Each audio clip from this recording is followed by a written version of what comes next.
Dès mes 14 ans, j'étais omnibulé par le marathon et j'avais que ça en tête. Ma maman, elle me levait tous les matins à 5h30 pour que je fasse de l'home trainer.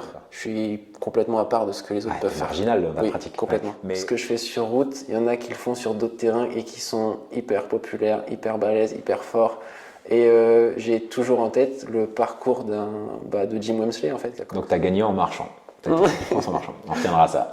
Non, le dernier kilomètre, je crois que j'étais à 15 quand même juste pour les photos. Pour les photos. Oui, c'est ça. Non, quand tu vas visiter un camp au Kenya, que tu as limite de l'électricité pour faire tourner le camp, et que dans le camp, tu as un congélateur avec un cadenas sur le congélateur.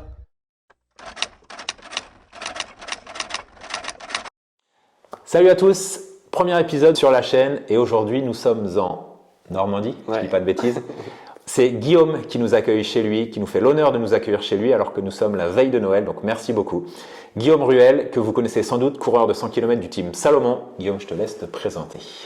Merci Clément et bienvenue à toi en Normandie. Merci beaucoup. Donc moi c'est Guillaume Ruel, j'ai 27 ans, je suis recordman d'Europe du 50 km, recordman de France du 100 km. Tu peux nous donner les chronos? Les chronos, alors 50 km c'est 2h47, donc ça représente du 18 à l'heure. Et 3,20 de moyenne. Wow. Et j'avais déjà fait 2,14 sur marathon. Et sur 100 km, c'est 6h13. Ça représente du 3,44 de moyenne par kilomètre, donc du 16 km/h. Ok, incroyable. Je voulais juste préciser avant qu'on commence, c'est que initialement, cette vidéo n'aurait pas dû être tournée sous cette forme. On avait prévu d'intégrer Guillaume au nouveau format que vous avez pu voir sur la chaîne où je m'entraîne avec un champion et on aurait dû partager un entraînement aujourd'hui, mais les conditions et le scénario des dernières semaines a été un petit peu différent que prévu. Donc Guillaume ne pouvant pas s'entraîner, ne pouvant pas courir, nous a quand même reçu aujourd'hui pour un podcast. Donc encore une fois, merci à lui. Vous en faites pas, le défi aura lieu dans quelques temps, on en reparlera prochainement pendant le podcast quand il sera en état de courir. Donc aujourd'hui, on va surtout échanger ensemble. Il va nous parler de son passé, de ses projets futurs, de ce qui lui est arrivé au championnat du monde, de son entraînement, de ses partenaires. Bref, on va faire un échange complet et puis ce sera l'occasion d'apprendre à connaître un peu plus Guillaume parce que vous allez apprendre à le connaître très prochainement. Ça n'a pas été le cas en décembre sur ces championnats, mais très vite, vous entendrez parler de lui, c'est sûr. Guillaume, si ça ne te dérange pas, ce qui m'intéresserait, moi, c'est déjà qu'on explique un petit peu aux gens ce qui t'est passé dernièrement là. On tourne le podcast, on est le 23 décembre. Tes championnats, c'était il y a 3 semaines, je dis pas de bêtises. 2 semaines. 2 semaines. Raconte-nous un petit peu ce qui s'est passé sur ces championnats du monde. Ouais, du coup, championnat du monde du 100 km en Inde le 7 décembre. Donc j'ai fait une préparation, à mon sens, optimale. Avec mon entraîneur, on l'a jugé optimale parce qu'on était prêt à 100%. Ouais. Okay. Donc je prends le départ de la course et au 5e kilomètre, mon pied, je prends un trou en fait. Mon pied se tord.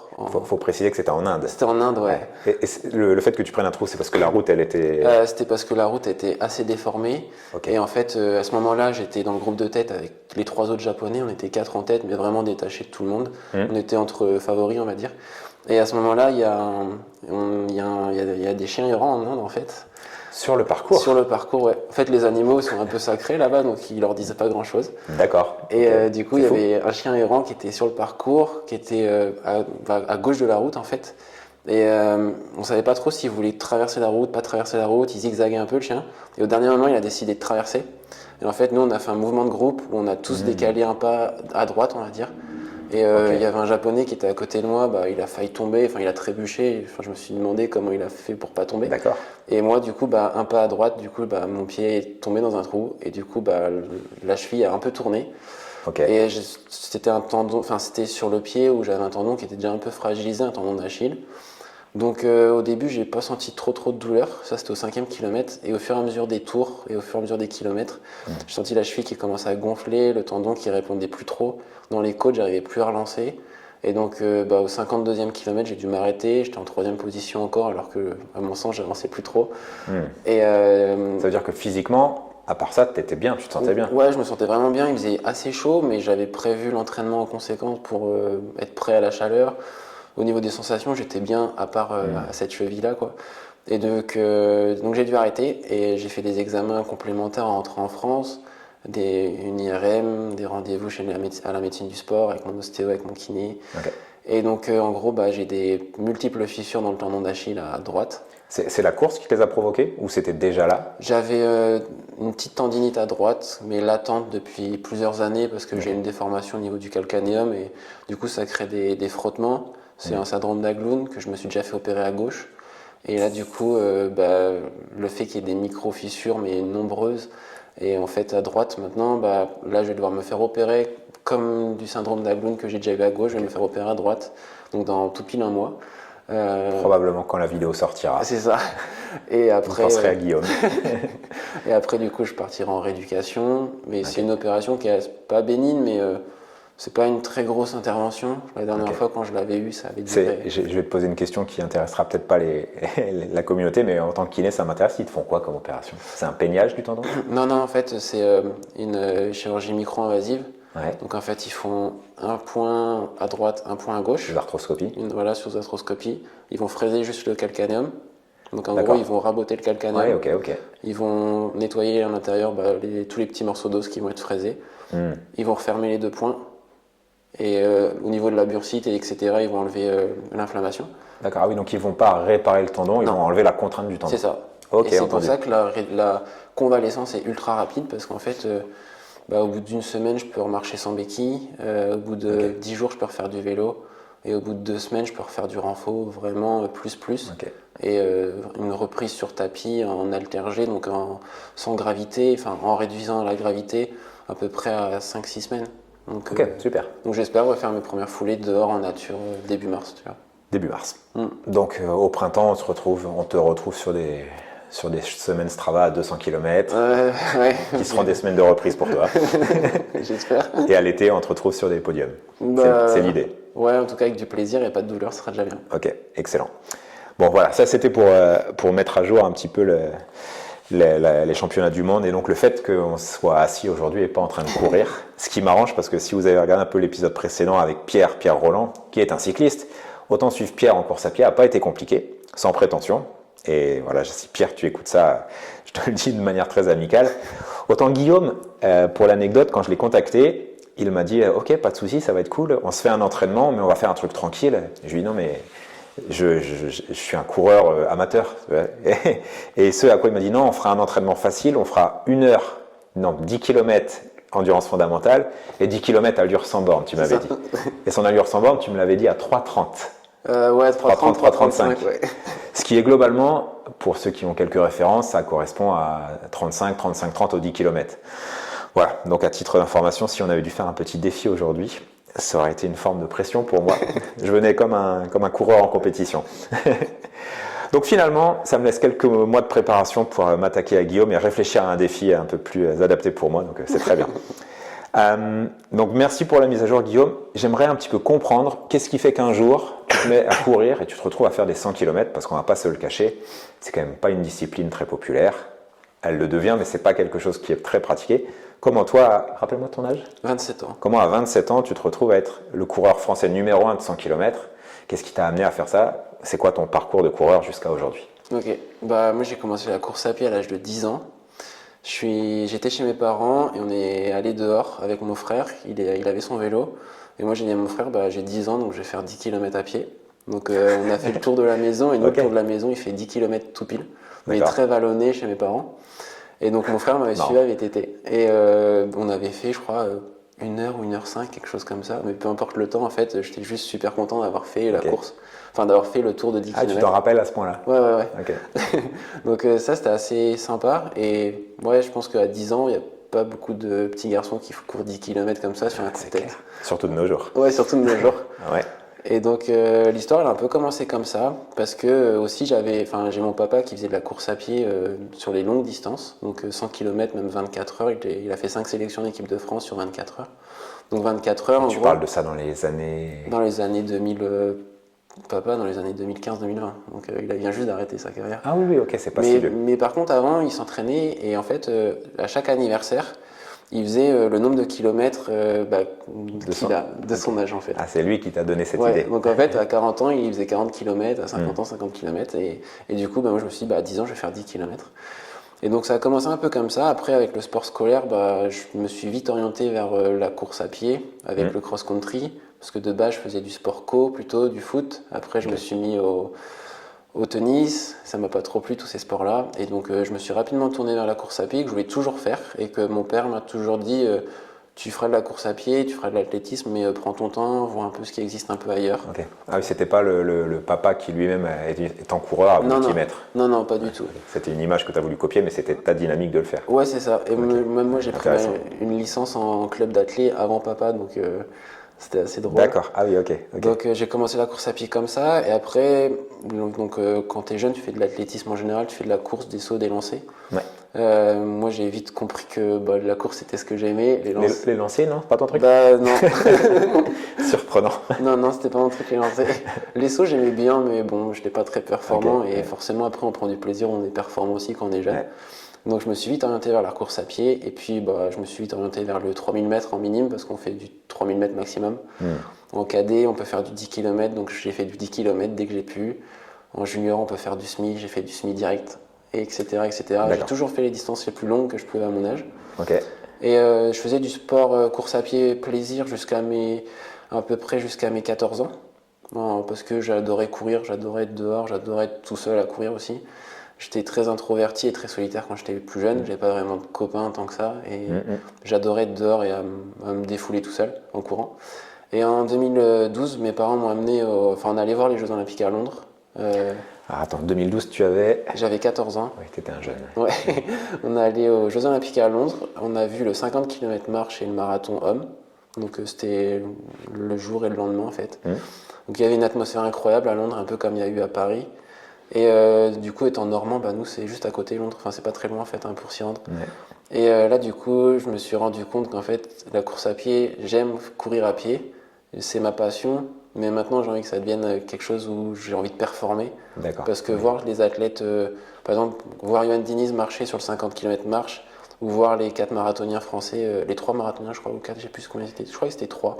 J'aurais dit 3. Les 3 Français courir, ça m'a donné envie de me dire un jour j'ai envie de faire comme eux, Ok. mais pas forcément faire comme eux, faire du 50 marche ou du marathon, mais j'ai vraiment envie de représenter mon pays sur les plus grandes échéances internationales, et j'ai envie de participer aux plus grandes compétitions du monde, avec les plus grands marathons du monde. Ok. Et dès mes 14 ans, j'étais omnibulé par le marathon, et j'avais que ça en tête. Et quand Tu savais que ça existait les 100 km à l'époque? je connaissais un petit peu grâce Ok. à papa quand on Ah faisait. oui, bah oui. Ok. Et à partir de mes... Après, j'ai évolué, mais là, du coup, ça s'est, entre guillemets, très professionnalisé dans ma démarche. À 14 ans déjà. Ouais, c'est-à-dire qu'à Incroyable. 14 ans, ma maman, elle me levait tous les matins à 5h30 pour que je fasse de l'home trainer. Du vélo d'appartement, pas Ouais, vraiment ouais, home trainer, mais vélo d'appartement. Ouais, c'est incroyable. Avant d'aller au collège, quoi. Ouais, avant d'aller au collège. Sinon, je courais sur tapis à la maison. Et le soir, je faisais toujours un entraînement à pied. Waouh. Ah oui, ok, d'accord. Donc, quand je dis Ah oui, professionnalisé, c'est pas vraiment professionnel avec un contrat pro, mais c'était Non. plus dans la démarche. Incroyable, à 14 ans, incroyable Ouais. de faire ça. Ah oui. Et je m'intéressais beaucoup, avec mon frère aussi, à toutes les méthodes d'entraînement, tout ce qui se faisait à droite à gauche. Parce qu'à ce moment-là, quand tu as 14-15 ans, Je m'entraîne tout seul. tu t'entraînes chez toi, en fait, sur ton tapis, Mm. et c'est ta mère qui te coach. Mais je suis dans un club d'athlètes, mais je m'entraîne tout seul parce que D'accord. je suis complètement à part de ce que les autres Ah, peuvent t'es faire. marginal dans la Oui, pratique. complètement. Ouais. Mais donc 14-15 ans, les disciplines que tu pratiques, c'est quoi? Du 10 km à cet âge-là? Ouais, c'est ça. Et tu as déjà un très bon niveau? Tu es déjà Non. quelqu'un qui sort du lot ou tu es un coureur comme les autres? Non, Enfin, en cadet, je fais 37 minutes au 10 km. Ah oui, Il n'y a rien de fou. c'est bien, mais C'est bien, mais il y a t'es bien loin de meilleur. l'équipe de France et de ces Ouais. choses-là. Ouais. D'accord. En gros, Ok. Donc t'es pas né avec un talent. non. Ok. Non. Parce qu'en fait, en cadet junior, en gros, j'ai juste le niveau de me qualifier au championnat de France de cross. Ok. Tu vois, Ouais, rien de fou. où tu vas être avec 100 autres cadets. Ouais, c'est ça. On est D'accord. 300 au départ et au final, je finis 200, quoi. Ouais. Donc, je suis pas du tout. Non, t'es pas une. Voilà. T'es pas un diamant brut Non. qui était destiné à faire ça. Mais par contre, tu t'entraînes beaucoup. Ouais, par contre, je m'entraîne beaucoup, je me blesse beaucoup parce que je suis très jeune et je suis en phase de croissance. Et avec mon frère, direct, on part sur des plans. On s'inspire beaucoup des plans de Renato Canova, l'entraîneur italien qui entraîne au Kenya. L'ex-entraîneur de Wanders. Ouais, c'est ça. Donc, qui a entraîné beaucoup d'athlètes, mais il a amené beaucoup d'athlètes au sommet. Il en a beaucoup amené aussi À la blessure. À la blessure. Et du coup, moi, je me suis énormément blessé quand j'étais jeune. Beaucoup Ok. de tendinite, etc. Et beaucoup d'élongations musculaires, déchirures musculaires, etc. Ok. Ouais. Mais du coup, j'ai appris en me blessant, j'ai appris à écouter mon corps aussi au fur et à mesure. Et après, Incroyable. les distances ont augmenté. Donc j'ai toujours rêvé de faire du marathon. Mais dès que j'étais cadet junior, pour moi c'était le marathon. Il y avait que ça de vrai. Ok. Et avec ça qui comptait. Donc à 15 ans, tu te préparais pour tes... Ouais. À 18 ans, premier marathon un peu Premier marathon officiel à 19 ans en compétition. officiel. Ouais. À Il va nous faire une révélation. à l'entraînement à 16 ou 17 ans. Ah ouais? Ouais, Ok. avec mon papa qui me suivait à vélo. Donc pas de ravitaillement. Il y avait du ravitaillement sur le vélo, hein, mais Oui, j'entends bien. Oui, j'ai rien mangé, j'ai rien bu. Et j'ai dû faire 2h35, je crois, à l'époque. Ah oui, non, quand je dis que tu n'avais pas de talent, non, je retire ce que je viens de dire. Ah non, tu avais quand même une sacrée prédisposition. Ouais, Parce que ça faisait 2 ans que tu t'entraînais beaucoup. ouais, c'est ça, ouais. Ah non, c'est énorme déjà. Mais ça me paraissait très facile, en fait, ces allures-là. D'accord. C'était pas du tout compliqué. Et quand on a un papa à la maison qui, tous les samedis et tous les dimanches matin, quand il rentre de l'entraînement, nous dit qu'il a fait un marathon à l'entraînement, moi, à 17 ans, quand je fais un marathon le dimanche, ça me paraît normal, en fait. Ça me paraît pas incroyable, parce que papa le fait tous les week-ends. D'accord. Donc, en fait, il a banalisé un peu la distance C'est du ça. marathon pour nous, et la longue distance aussi. Ton père, il avait un niveau équivalent globalement au meilleur français. Il était Sur dans quelle, le 24 heures, sa discipline forte. sur sa discipline forte, oui, il a fait vice-champion d'Europe, 5e des championnats du monde. D'accord, ok. Il Ah oui, était- il a eu une vraie belle carrière. Ouais, sur les 5 années où il était en équipe de France, c'était le meilleur français, D'accord. Ok. et de loin. Et, Ok. donc oui, oui. À partir de quel âge tu as battu ces chronos sur le 100 km? Dès mon premier. Oh, t'as dû être. Oh, t'as pas dû être accepté à Noël, là. Si, si. Ouais, moi, je te déshérite si ça arrive. Ok, donc ça, c'était le parcours qui t'a mené d'année en année Jusqu'au marathon. jusqu'au marathon. Et j'ai fait mon premier marathon officiel au championnat de France à Albi. Donc j'étais espoir à l'époque. Donc je gagne en espoir, je fais le record de France du championnat en 2,25. Et je fais 4e du championnat, tout mélangé avec les élites, quoi. Enfin, Ok. avec les autres athlètes. Donc ça te conforte dans ta décision. Ouais, carrément. Et après, du coup, suite à ça, je continue aussi à me développer sur le 10 et le semi parce que je trouve ça important. Je fais des très bons chronos sur semi, je fais 1h05 en espoir. Donc là, je vais faire. C'est pas le record, ça, par contre. Non, c'est pas mon record, mais à l'époque, c'était déjà très bien 1h05. Mon Ouais, record, c'est c'est énorme. 1h04 maintenant. Mais le record espoir, c'était combien? Sur marathon? Sur le SMI. Sur le semi, je sais pas du tout. Ouais. Le record de France espoir. Ouais. Je sais pas, c'est peut-être Julien Manders qui a dû l'avoir. C'est non probable, ouais. Ouais. Je pense qu'il doit être un peu plus élevé. Ouais. Et du coup, à l'époque, on était 2 espoirs à être invités par la Fédé en stage à Montegordo avec le groupe marathon. Donc il y avait Krylan Le Bihan, du coup, qui a fait champion du monde du duathlon depuis, et puis moi. Donc c'était incroyable comme expérience. Et à partir de ce moment-là, du coup, j'ai été suivi par la fédération, donc avec Laurence, qui était l'encadrante des jeunes sur place. Donc on a un peu discuté sur comment je m'entraînais et en gros on a conclu que je m'entraîne beaucoup, je m'entraîne bien mais je pourrais m'entraîner mieux. Et donc à partir de là, je me suis fait entraîner par Loïc Letellier qui est toujours mon entraîneur depuis. Parce qu'avant, c'était tes parents qui te géraient. Non, c'était moi et mon frère. D'accord, ah oui, c'était encore toi, tu regardais des vidéos, tu faisais des trucs. C'est ça. Ah, ok, Donc, ah oui, d'accord. Donc là, un entraînement structuré est arrivé en fait. D'accord. Donc là, c'était quand même plus pertinent, plus raisonnable. Qu'est-ce que tu as changé entre la version, l'entraînement spécial ruelle et l'entraînement encadré? Qu'est-ce qui a changé? Dans un premier temps, c'était moins mais mieux. Moins de kilomètres mais mieux fait. Et notamment sur les entraînements spécifiques, c'était pas se donner à 100%, mais faire une séance construite. Ah oui, tu faisais partie de ces athlètes à toujours à fond, toujours plus, gros, jusqu'à l'épuisement. Ouais, j'avais besoin d'avoir beaucoup d'avoir beaucoup de confiance à l'entraînement avant d'aller en compétition. Ok. Et par exemple, une séance très simple, mettons 10 fois 1000 mètres. Moi, à l'époque, je pensais qu'il fallait que la moyenne soit la plus basse possible. 10 fois 1000 mètres, par exemple, le but c'était d'avoir les 10 meilleurs le plus bas possible. C'est ça, le meilleur chrono possible. Le meilleur chrono possible. En étant plus ou moins régulier. C'est ça. Et souvent, ça partait de très rapide et ça finissait assez lent. Alors que maintenant, on en fait 4 moyens faciles, 4 où on commence à se donner et 2 où on se donne un peu plus, mais on finit jamais à fond.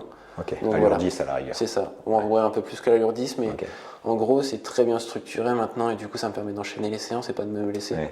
Donc ça, c'était vraiment une révélation. Et aussi, d'un autre côté, ça me permet de plus me prendre la tête par rapport aux constructions de plan d'entraînement.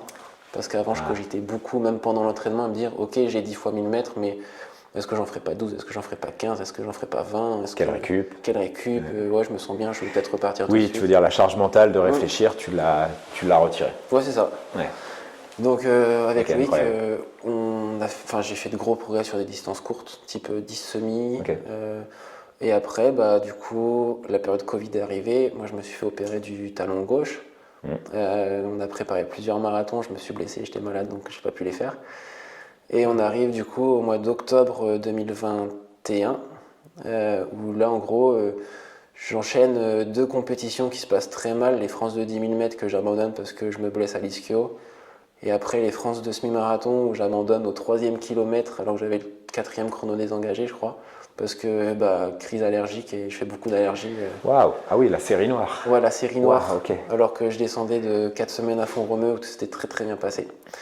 Ok. Et là, du coup. Ah oui, des blessures et des preuves. Ah oui, t'en as eu dans ta carrière déjà. Ouais, j'ai beaucoup de bas pour avoir des très hauts, mais des fois des très très bas. Et du coup, on avait prévu de faire un marathon en Écosse, au Loch Ness, au mois d'octobre. Et en fait, la situation Covid sanitaire au Royaume-Uni était très compliquée. Il fallait que j'ai deux semaines de confinement total là-bas. Et j'étais en études de pharmacie à l'époque encore. Donc c'était hors de question. Et suite à en gros, toutes ces déconvenues, j'ai dit à Loïc, là j'en ai un peu ras-le-bol. Moi le 100 km j'ai envie d'en faire et ça faisait déjà depuis plusieurs années que j'avais envie d'en faire parce que, ouais, pour revenir à l'origine, à mes 14-15 ans avec mon frère, on a dessiné tout un plan de carrière que je voulais faire. Et à mes 30 ans, je devais faire du 100 km. Parce que je savais que je pouvais battre le record de France du 100 km, je pouvais faire... À tes 30 ans, donc ça veut dire Ouais. que de 14 jusqu'à 30, C'était tu été marathon. un marathonien, Ouais. en équipe de France si possible, avec Ouais, de voilà. belles échéances internationales. Et puis une fois que ta carrière bascule, tu ça. vas sur le 100 bornes. Ouais. Mais toi, très vite le plan, tu t'es dit, je veux y être tout de suite. Ouais, très vite on a pris de l'avance sur le plan. Ok. Et en gros, très vite je me suis dit, ok, il y a les championnats de France de 100 km qui ont lieu dans 3 semaines. J'ai dit à mon entraîneur, là j'en suis à un point où il n'y a pas 36 solutions, c'est j'y vais, je le cours, je le gagne. Si je le gagne pas, j'arrête de courir. Ah oui, ouais, parce que tu en as ras-le-bol des échéances ratées. ras-le-bol des échecs, ras-le-bol de me louper. Et j'étais dans ma dernière année de pharmacie aussi, d'études. Okay. Et je me suis dit, l'année prochaine, je serai diplômé, donc il va falloir que je travaille et tout. Donc, c'est la bascule. Si ouais. ça paye pas, à un moment, il faut que je retourne dans la vie ouais, normale. c'est ça, à un moment donné, là, faut prendre des risques aussi un peu, quoi. Ok. Donc, aucun entraînement spécifique pour la distance, mais par contre, une très grosse base d'entraînement Parce que tu courais déjà 200 km Ouais, semaine. c'est ça. Déjà, quand j'étais junior, je faisais 200 km semaine. Donc, il y a peut-être un lien avec les blessures. peut-être. je pose la question. Mais du coup, j'ai pris le départ de ces championnats de France de 100 km. Je suis parti tout seul dès le départ. Personne ne devait savoir. Si, on te connaissait un peu. Il y en a certains qui connaissaient mon père, certains me connaissaient du marathon. J'avais déjà couru 2h20 à l'époque. J'avais un chrono à 2h20. Mais des marathoniens sur 100 bornes, on en a vu beaucoup passer et ça n'a pas toujours marché. Oui, c'est ça, ouais, exactement. Et donc, je suis parti tout seul. Je suis passé à la mi-course en 3h06. Oh, t'es parti à fond. Ouais, j'avais l'impression d'être tranquille. Mais ah ouais, là, tu devais avoir une belle avance. Ouais, j'avais un bon quart d'heure d'avance. Ouais. C'était qui à l'époque C'est Eric Lavry qui finit deuxième.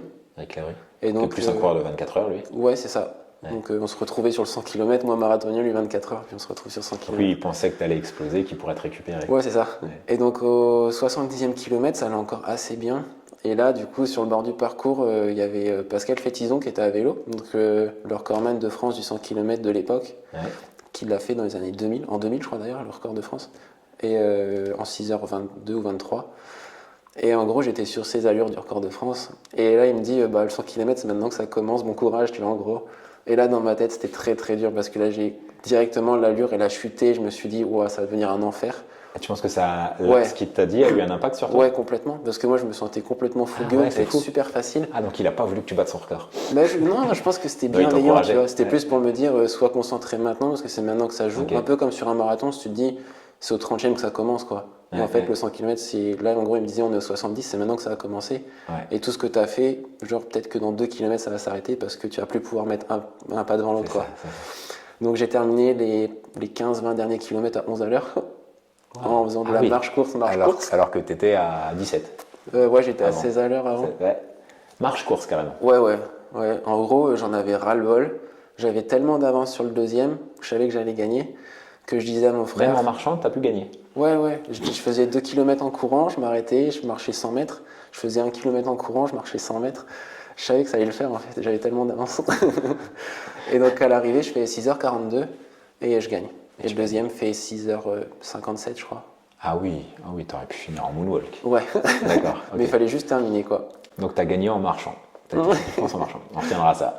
Non, le dernier kilomètre, je crois que j'étais à 15 quand même, juste pour les photos. Pour les photos. Oui, c'est ça. Pour la gloire. Et du coup, suite à ça, je me qualifie pour les championnats du monde de Mais 2022. il y a quelque chose que. Tu as quand même pris du plaisir sur ton premier 100 bornes.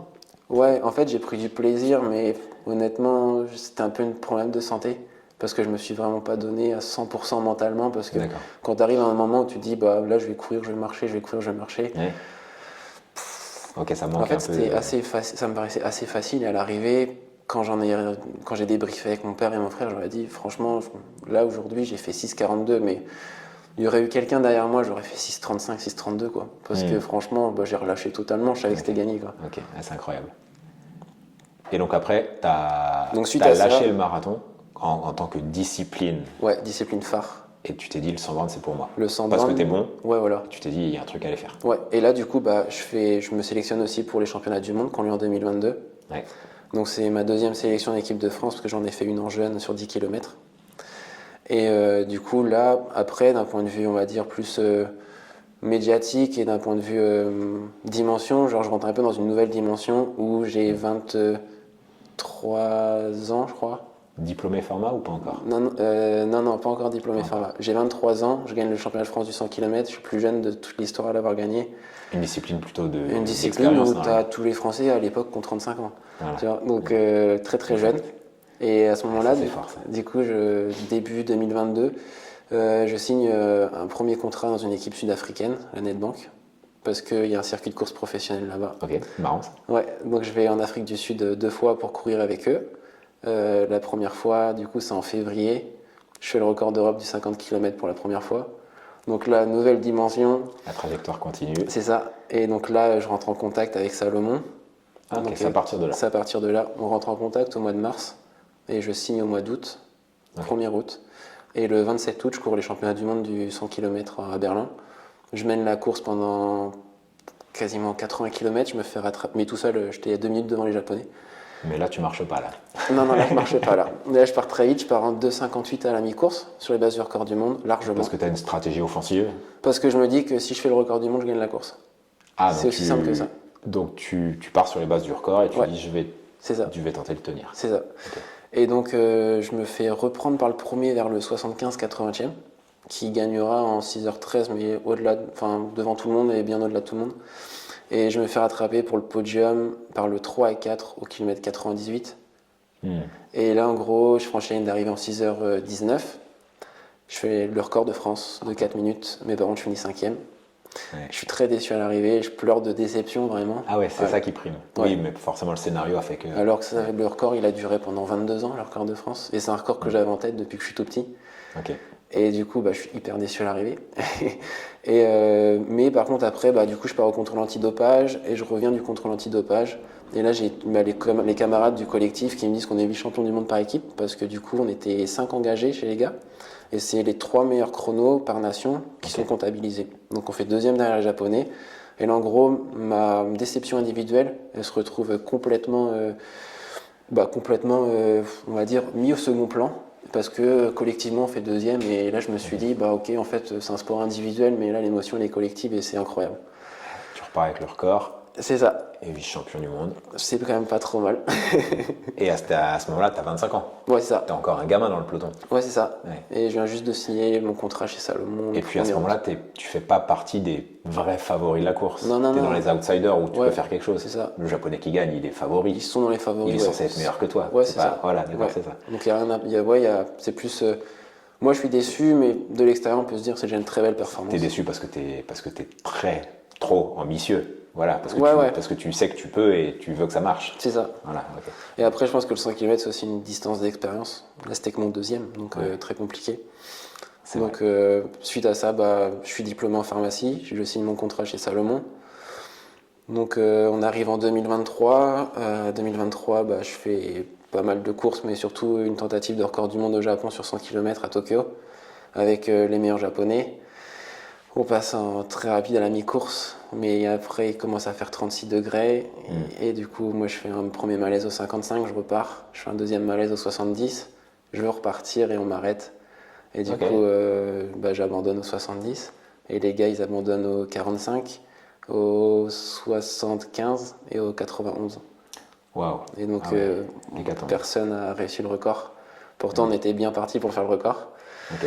Donc voilà. Après, C'est curieux de tenter un record sous des conditions comme ça. ouais, en fait, j'y suis allé avec ma compagne Charline là-bas. C'était un gros projet qu'on avait avec Salomon de tenter le record là-bas. En gros- C'est la même période où Kylian tentait son record des 24 heures. C'était où il y avait tous ces Euh, projets de record. non, non, c'était en mai 2023. D'accord. C'était vraiment la Oui, c'était dernière. un petit peu avant. Ouais. Et du coup, en fait, on était une dizaine de jours sur place. Ok. Il y a 8 jours où ça l'aurait fait super bien le record. Enfin, les conditions étaient top. Il n'y avait pas de vent, il faisait pas trop chaud. Et il y a 2 jours où c'était vraiment caniculaire. Et forcément, on a couru sous c'était la ces journée jours-là. qui c'était Ok. caniculaire.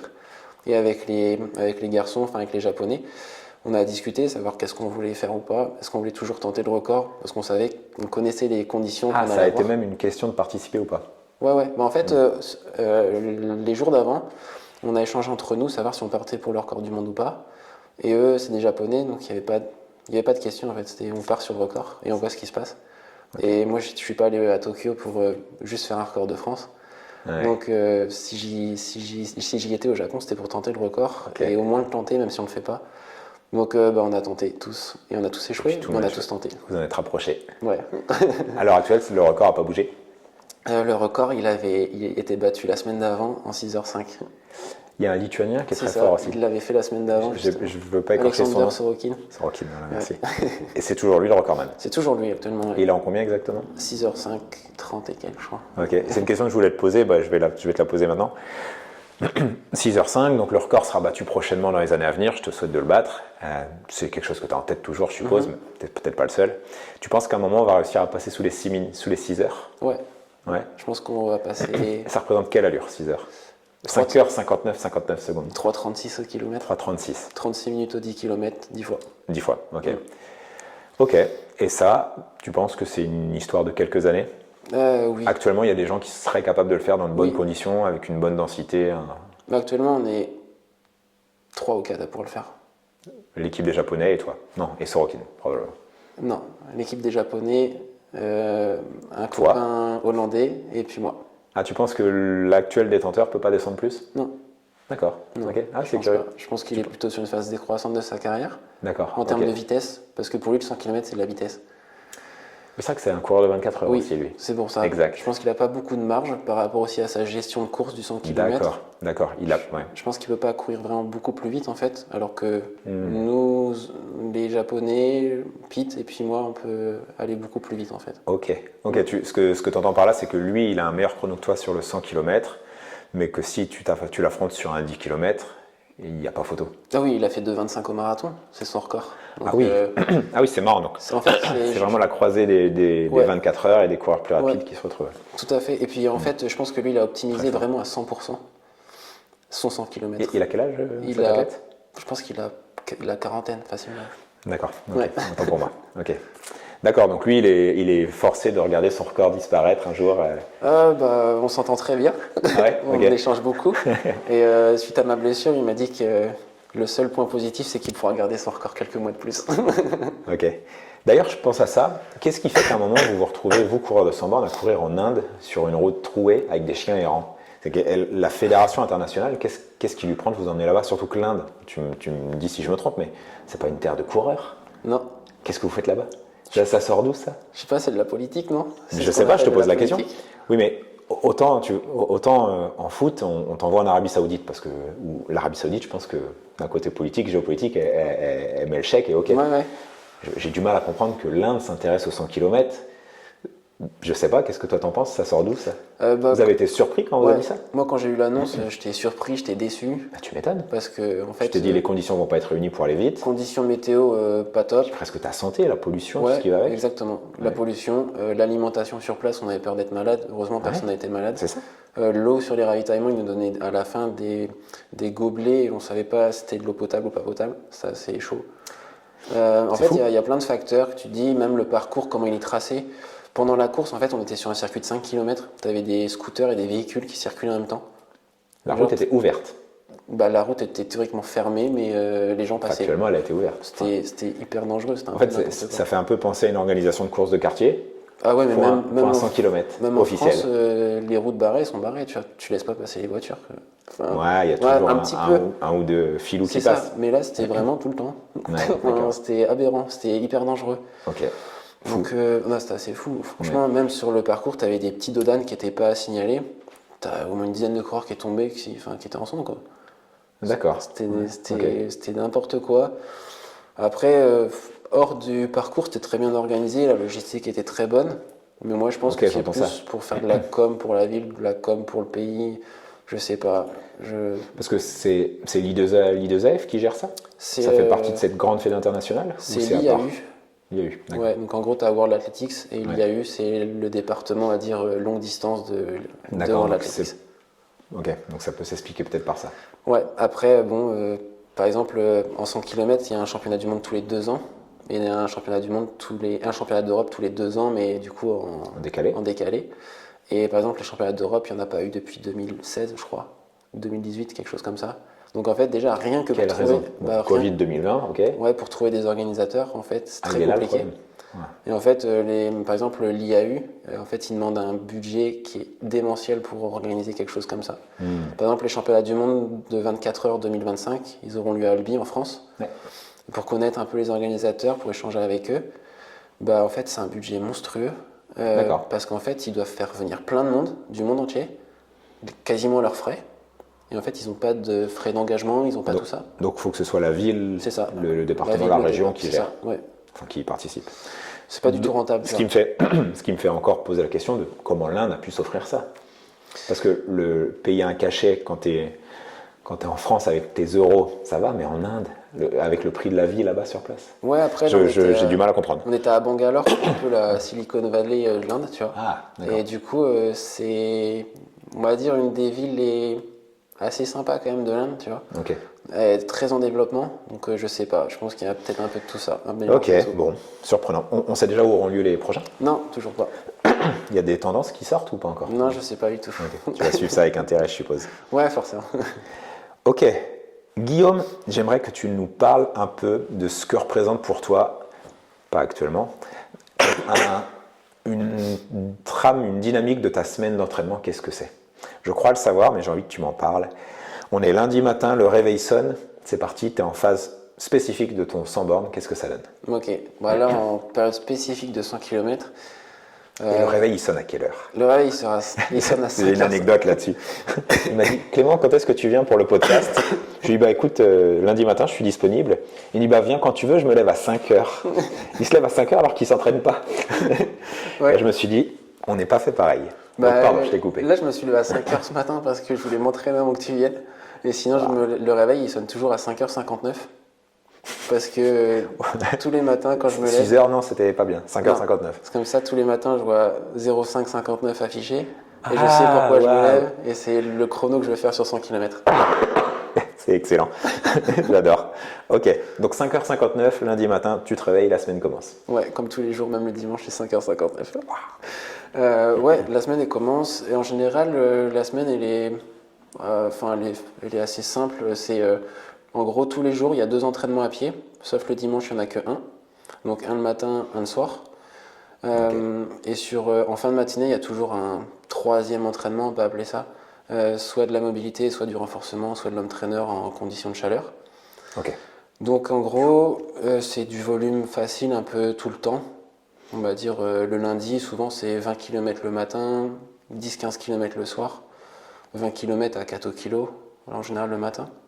Ok, c'est une cible ou c'est quelque chose, 4 kilos pour toi, je ne C'est veux pas dire que c'est footing. ton EF quand même, mais Ouais, c'est un footing. un petit peu plus que ton EF. Ouais. C'est en gros, tu te mets un podcast et tu cours. Je cours sans musique, mais ouais, c'est ça. Dans l'idée, c'est pas un effort pour Non, toi, non, c'est non. pas ce que tu appellerais un C'est un tempo. footing, ouais. Ouais, c'est ça. Ok.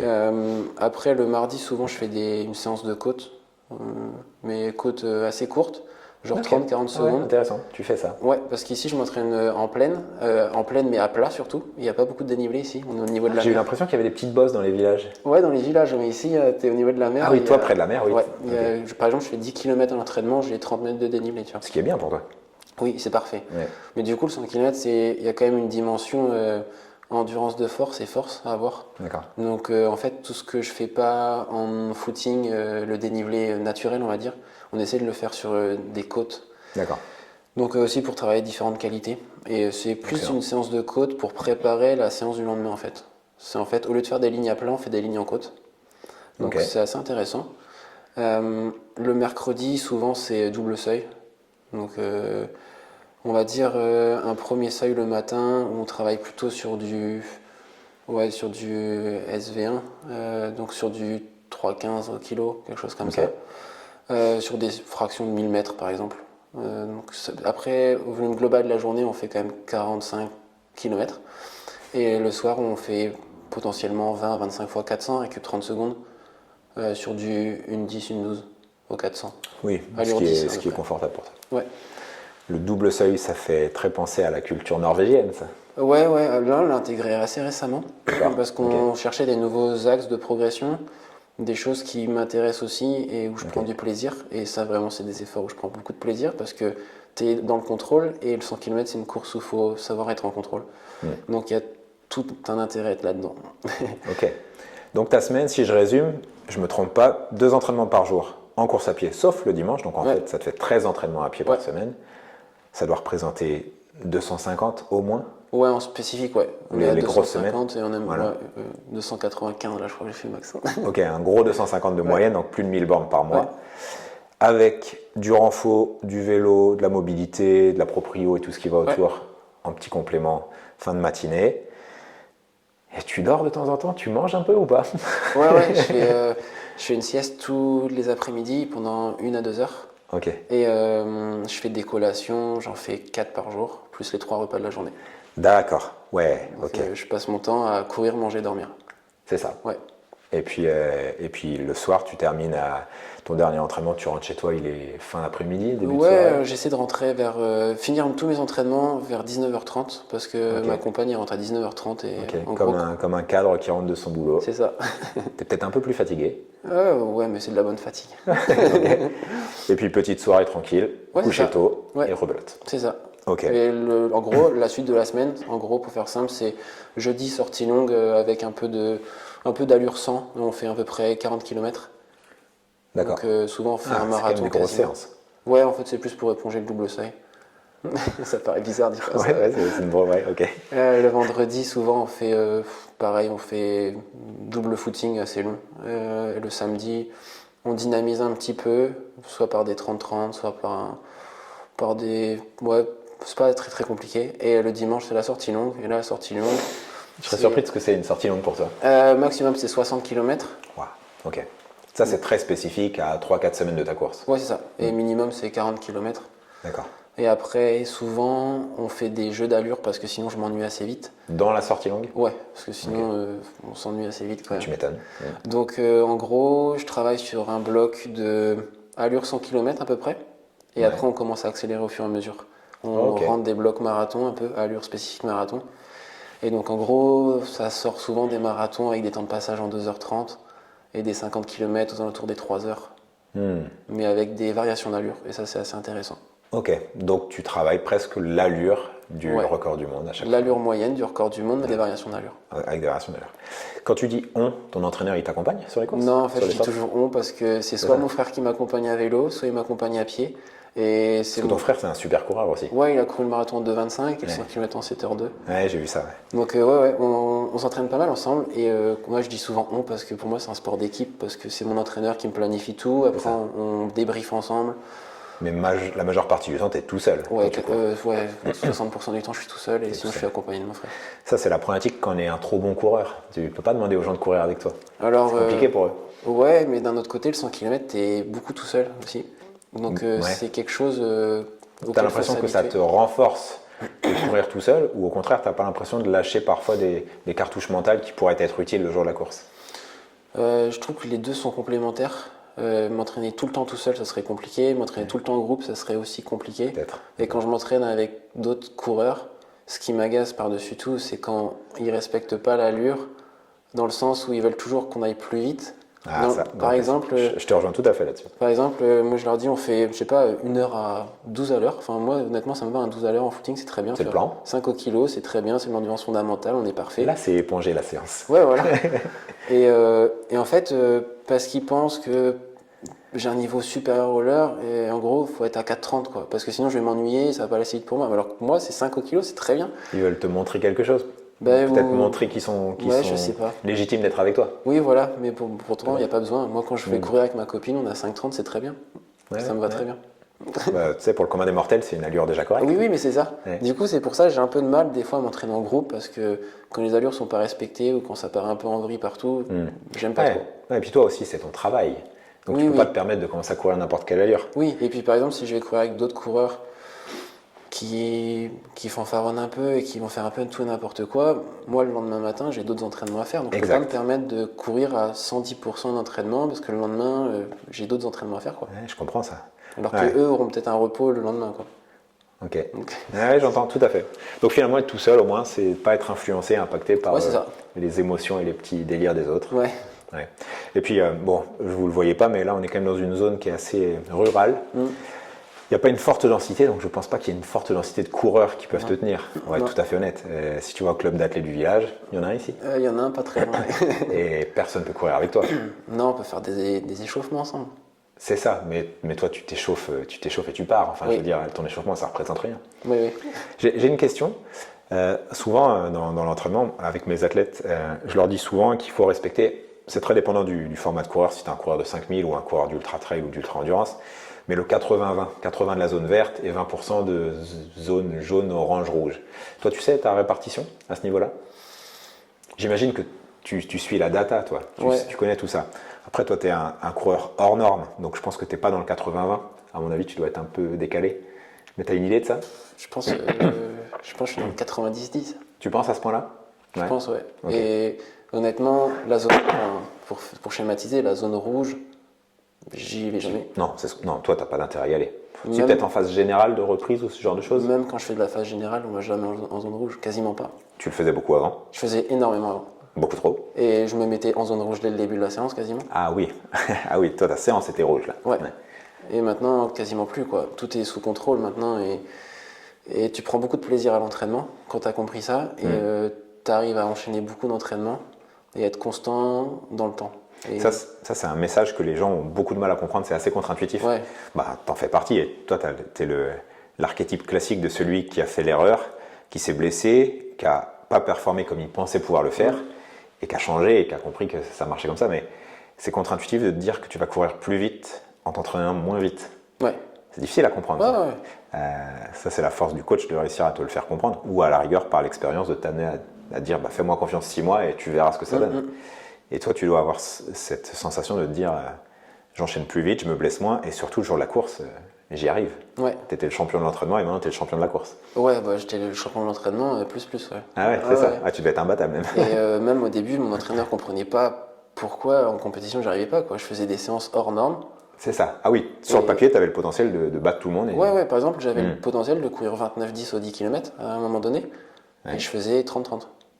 Ah waouh. Ah Et là, oui. tu te dis, là, il y a un 10 secondes au kilo de. Alors que maintenant, mon entraîneur, quand on fait une préparation et maintenant on se connaît très bien, par exemple sur le marathon, quand j'ai fait 2:14:40, il m'a dit, je pense que tu vas courir 2:15 plus ou moins 30 secondes. Ouais. On était pile dedans. Ouais. Le SMI, quand je fais 1:4:50, il me dit, tu vas faire entre 1h4:30 et 1h05. Ok. Et c'est très précis, tu vois. Ouais. Et alors qu'à l'époque, il me disait, tu peux faire 29:15, je faisais 30:30. C'était hallucinant. Ça devait être dur à digérer en plus pour toi. Ouais, et pour lui encore plus, parce qu'il comprenait pas ce qu'elle allait pas. D'accord. Et en fait, la réalité, c'est que tu en faisais trop. Tu étais trop dans l'effort tout le temps. Ouais, c'est ça. T'assimilais pas assez. Ouais, c'est ça. En parlant d'assimilation, donc tu m'as parlé de tes multicolations, donc beaucoup d'apports, Ouais. du sommeil, Ouais. la sieste. Tu as d'autres petites choses que tu mets en place dans ton quotidien qui te facilitent la récupération? C'est quoi je ne vais pas dire tes secrets, parce qu'il n'y a pas de secret à part alimentation et sommeil, mais c'est quoi on va dire, ta routine de récupération pour assimiler autant de kilomètres? Bah, comme tu as dit, hein, la base c'est le sommeil, des bonnes nuits et des bonnes siestes. Alimentation, quantité et qualité suffisante. Plus quantité ou plus qualité? Euh, J'ai un point de vue là-dessus. Mais... Plus quantité. Ah ouais, je suis assez d'accord avec Parce ça. que À ton franchement, niveau, ouais. vu ce que je dépense dans la journée, même si je ferais des écarts, alors je suis pas de nature gourmande, hein, Ouais. mais même si je ferais des écarts, franchement, ça changerait pas énormément. Ce On qu'il est me faut, d'accord. c'est Il faut de d'avoir l'énergie. l'énergie qu'il Ouais, faut, 100%. Ouais. la masse de protéines qu'il me faut, enfin, tout ce qu'il faut, quoi, en fait. Ouais. Et peu importe d'où ça vient, on va dire, entre guillemets, c'est pas la priorité. Ce qu'il faut, c'est Il en faut. qu'il y ait cette quantité. Ok. Une très bonne hydratation, forcément, c'est la base à mon avis. Ouais. Et puis après, moi je fais tout ce qui est électrostimulation. Enfin, après, pour moi, c'est vraiment secondaire, voire tertiaire. Hein. C'est Ok. l'électrostimulation, de la compression, enfin, De la des bottes de presso? compression, de la pressothérapie, des soins chez le kiné, Ok. tous les soins. Petit peu massage récup, un peu de prévention. Massage récup, ouais, tout ce qui est prévention. Check-up, tout ça, ouais. Ok. Ostéo de temps en temps. Ok. Puis souvent plus en prévention plutôt que quand j'ai quelque chose, quoi. C'est Ouais. ce qui est le mieux. Ouais. Après, ouais, pour la récup en général, j'arrive à bien gérer. Et puis après, plus tout ce qui est aspect de préparation, on essaie d'optimiser plus d'un point de vue scientifique aussi tout ce que je fais. C'est-à-dire avoir les bons compléments alimentaires, les bonnes supplémentations, tout ça. Mieux suivi, prise de sang un peu pour doser Ouais, tout ça? prise de sang tous les 2 mois à peu près. Tu dois avoir beaucoup de compléments par rapport à toute ta pratique, non? Bah, ça paraît énormément ouais, le matin ça peut paraître C'est énorme ça, en comprimé, tu vois. Du fer? Alors ouais, forcément le fer, ça c'est la Parce que base. ça, on n'en parle pas du tout, mais les anémies, ou on va dire les carences en fer, chez les coureurs d'endurance, c'est un fléau. Oui. C'est un fléau et personne n'a conscience de ça. Ouais. Personne se dose. Partiellement, bon, alors toi, tu as accès à des schémas médicaux qui sont différents via ton statut, mais la plupart des coureurs lambda, leurs médecins ne vont pas leur donner accès à des prises de sang pour le quantifier parce qu'ils ne sont pas malades, mais ils sont fatigués quand ils courent. Ouais, c'est ça. Et quand ils font leur dosage, et j'en fais partie, c'est catastrophique. Donc toi, tu n'attends pas de faire un dosage, tu as dû faire dans ton quotidien. Ouais. Du fer quasiment Fer, toute l'année, vitamines. quoi. Multivitamines, Zinc, magnésium. BCA, zinc, magnésium. Ok.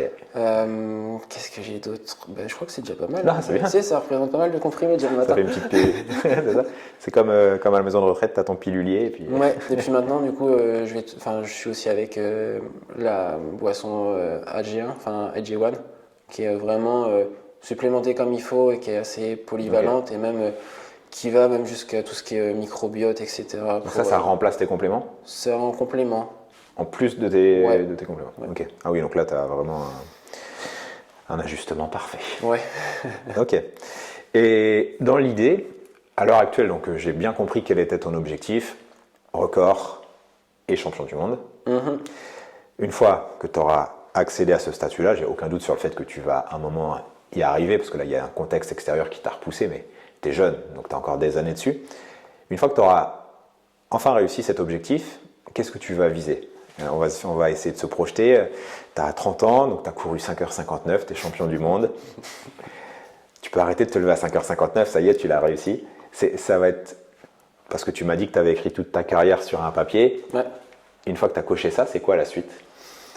Bah déjà, faut y arriver. Ah ouais, 100%. Mais tu peux rien faire de plus que ce que tu fais actuellement pour y arriver. Tout est mis en place. Je peux faire encore un peu mieux sur certains points, ouais, mais vraiment dans les détails. Ok, Mais lesquels? par exemple intéressant. sur des préparations d'altitude que je pourrais faire encore un peu plus Ok. plus fréquent ou un peu plus pas réfléchi mais plus structuré sur les, par exemple à la maison là j'ai une tente hypoxique, je fais des entraînements en hypoxique et, Excellent. Ok. et j'aimerais intégrer les entraînements hypoxie par exemple sur des entraînements tapis, sur des entraînements home trainer à faible intensité, mais je pense qu'il pourrait y avoir un gain assez important là-dessus. Ok, donc bon, bah, maintenant que tu le sais, il n'y a plus qu'à. Ouais, un gain aussi sur l'expérience de course, sur la gestion de l'effort, parce que le 100 km, j'en ai pas couru tant que ça, et je pense que je peux... Et puis certains n'ont pas été finis, donc ça t'a pas apporté la même expérience. Et du coup, je pense que je peux encore progresser sur ce côté-là. Ouais, donc quelques petits détails, mais je pense qu'il y a toujours des détails à Mais aller si chercher à chaque droite, à détail gauche. t'offre une minute. Ouais, après même sur des questions techniques et technologiques, je pense qu'il y a des choses à aller chercher encore un petit peu. Ouais, ok. Sur différents matériaux de textile, sur différents matériaux sur différents développements de chaussures. Ouais, ok. Donc je pense qu'il y a toujours des choses à améliorer de ce côté-là, parce que actuellement moi c'est 3,44 au kilo mon record, et le record du monde il a 3,39, 3,40. C'est énorme. Donc 5 secondes, c'est énorme. Ouais. c'est énorme, mais ça peut aller très vite, parce que si tu as une meilleure gestion de course, tu peux gagner 1 à 2 secondes. Si tu as un équipement qui est encore plus optimisé, tu peux gagner 1 seconde par-ci, 1 seconde par-là. Vraiment, pour moi, c'est énorme, mais à la fois pas grand-chose. Puis ton record à 3,44, il n'est pas forcément optimisé. Ouais, je l'ai fait cette année à Los Angeles, mais je peux le faire encore mieux, quoi. C'est ça? Ouais. Ok. Et donc, une fois que tu auras fait ça, Ah ouais, une fois que j'aurai fait ça. c'est ça. Parce que moi, je suis d'une nature optimiste une fois que tu vas l'avoir fait. Tu Bah, as envie d'aller chercher d'autres choses? Ah, il y avait, en gros, une fois que quand j'aurai réussi ça sur 100 km, il y a deux chemins que je peux prendre. C'est soit retourner sur le marathon, ok. plus m'axer sur le marathon et m'ancrer sur le marathon, qui est quelque chose auquel je pensais il y a plusieurs années. Maintenant, c'est plus forcément le cas. Parce que le niveau français est vraiment incroyable en ce moment. Exact. Et je pense que je pourrais pas vivre de telles émotions sur le marathon comme je peux vivre sur le 100 km. C'est-à-dire que même si, mettons, je fais un niveau minimal pour participer à un championnat d'Europe de marathon, Ouais. en vrai, un championnat d'Europe, je finirais quoi, 20-25e, tu vois. Alors C'est vrai. qu'un 100 km, je peux prétendre à le gagner, tu vois. Donc, tu disais plutôt, Soit sur le marathon, la première option. sur marathon, tu vas pas être tout devant, donc tu auras moins d'émotions. Ouais, mais je pense que je peux courir. Si j'optimise tout, je peux peut-être courir 2h10, 2h09, tu vois. Mais ça ne te donne pas accès aux Jeux Olympiques 2h09, Non. tu vois. Ouais. Et d'un autre côté, au début, je me suis dit, qu'est-ce que je ferais après? Point d'interrogation. Il y a des courses encore plus longues sur route qui existent, type le Spartathlon. C'est 245 km en Grèce, tu vois, c'est une course mythique. Ouais, je la connais. J'en ai Et entendu parler. après, tu as des coureurs sur 100 km route, on n'est pas très connus, alors qu'on fait des efforts très balèzes, tu C'est vois. clair. Et encore, toi, tu fais partie de cette génération où ça commence à être Oui, popularisé. oui. Grâce à toi, notamment. Ouais, entre autres, mais il y a d'autres athlètes aussi, tu vois. Oui, mais c'est toi la tête d'affiche. Ouais, mais en France, t'as aussi Florian Haute, tu vois, qui est... Ah, je parlais tête d'affiche masculine. Ok. Ah non, oui, parce que Florian, elle est championne du monde. Bah ouais, voilà. Ah non, clairement, Florian aussi, elle participe à la démocratisation. En plus, elle a eu un petit. C'est incroyable ce qu'elle fait. Mais même chez les garçons, tu vois, Benjamin, Paulin, on a quasiment la même dynamique, on va dire. On est tous les deux jeunes, assez ambitieux et performants sur d'autres distances aussi. Donc tu vois, ça rend notre performance sur 100 km assez légitime, assez crédible. Et sinon, l'autre option, c'est de se dire, ce que je fais sur route, il y en a qui le font sur d'autres terrains et qui sont hyper populaires, hyper balèzes, hyper forts. Et j'ai toujours en tête le parcours de Jim Wemsley, en fait, qui a commencé sur la route, qui a fait du marathon sur les mêmes chronos que moi, qui a fait du 100 km 2 minutes plus vite que moi. Il a fait de la piste étant jeune. Ouais, c'est ça. Ouais. Il a fait des tentatives de record du monde sur 100 km. Ouais. Et maintenant, il s'est mis et en parallèle, il a fait de l'ultra trail. Moi, je ne ferai jamais l'UTMB pour le gagner, je ne ferai jamais peut-être l'UTMB de ma vie. J'ai déjà fait l'entraînement avec mes parents quand j'étais plus jeune. À 16 ans, je l'ai fait en 3 jours. Ouais. Mais je pense déjà une belle perf. J'aimerais me lancer sur le trail longue distance, roulant. Type une western, ce genre de choses. Exactement. Ouais. T'es très Jim Wemsley dans l'âme. Cette année, 2025, il n'y aurait pas eu l'opération. J'aurais dû être au départ de l'Eco-Trail de Paris. Et excellent. Ouais. Ok, ça ne savait pas ça. Ouais, ça ne savait pas. Ok, excellent. J'avais prévu de faire des recos de parcours cet hiver. Ah, ça se serait vu sur Strava. Un peu. Sinon, j'aurais fait promenade de champignons, quoi, j'aurais mis. Promenade à 3,30, c'est curieux.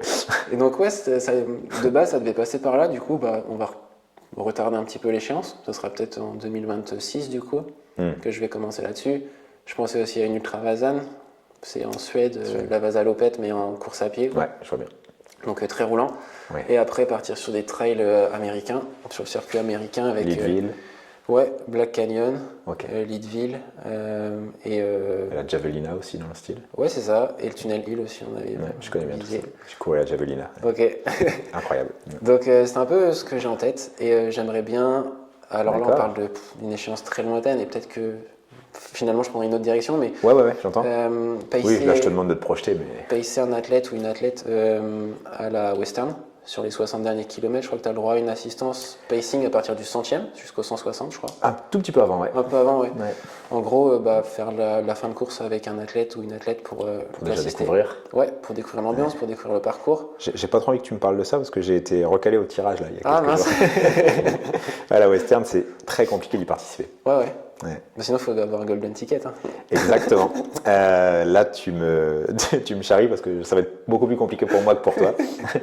Et donc, à terme, ça serait de faire une western et Western States et voir ce qu'on peut faire dessus. Ok. Mais les allures courues me paraissent pas insurmontables.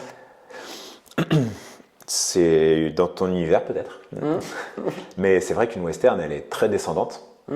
Après, elle est très chaude. Oui, Elle oui. est là la difficulté. Mais bon, toi, tu as couru en Inde, donc ça va. Tu sais ce que c'est. Ok, donc on pourrait être amené à voir Guillaume dans quelques années sur des formats Ouais. ultra trail roulants. Voilà, roulant, pas escarpé, pas montagneux, j'en ai fait quand j'étais plus Ouais, jeune. ouais. Et puis, Mais, ça te demanderait beaucoup trop d'adaptation. oui. Tu pourrais pas. T'es bon sur le roulant, tu pourrais pas le mettre en évidence sur les formats d'ultra montagneux, Non, donc ce serait dommage. et puis ça demanderait un changement de vie aussi, de déménager d'ici, d'aller dans un Exact. massif. Et ça fait Ça, sens, j'ai pas ça. envie. Ouais. J'ai envie, par exemple, tu vois, les Pyrénées, ça me dérangerait pas d'aller sur Font-Romeu pour m'entraîner peut-être la moitié de l'année là-bas, parce que je pense que les terrains sont pas forcément trop accidentés sur Font-Romeu. Tu peux faire un peu type piste sentier, tu vois, et ça peut ressembler un peu à ce que tu peux retrouver aux États-Unis, mais j'ai pas envie de changer mon quotidien, parce que là j'ai une vie enfin, avec mes proches qui sont autour. C'est équilibré. C'est équilibré, j'ai pas envie de tout changer et tout casser. Ok, c'est excellent. Les sponsors qui t'accompagnent actuellement, donc c'est Salomon ton sponsor principal, t'en as d'autres qui te suivent? Ouais, j'en ai d'autres, des moins majoritaires. Ouais. J'ai Alltrix, Ok. j'ai Oversteam, la nutrition. Ah, parlons nutrition. Super intéressant ça, je voulais y venir. Qu'est-ce que c'est la nutrition sur un 100 km? Quelles sont les métriques que tu regardes? Ça correspond à quoi? Comment tu doses? Glucides à l'heure, boisson, gel? Ouais. Ça marche comment? Du coup, sur 100 km, moi, c'est assez simple ce que je fais. En gros, c'est au 5e kilomètre, je prends une boisson d'effort. Alors, 5e kilomètre pour toi, c'est En gros, 18-19 minutes? c'est ça, ouais, entre 15 et 20 minutes, Ouais. pour faire simple. Et en gros, tous les 10 km, je prends la boisson d'effort plus un gel. Quand tu dis la boisson, elle est finie. Ton demi-litre, il est bu. J'arrive pas à boire beaucoup, donc c'est plus 0,2 ouais, 0,2. Ok, 200 0,3. millilitres, Ouais, mais dosé sur une dose de boisson d'effort standard. ouais, D'accord, donc tu as l'apport global d'un sachet de boisson d'effort plus un gel tous les 10 km. ouais, c'est ça.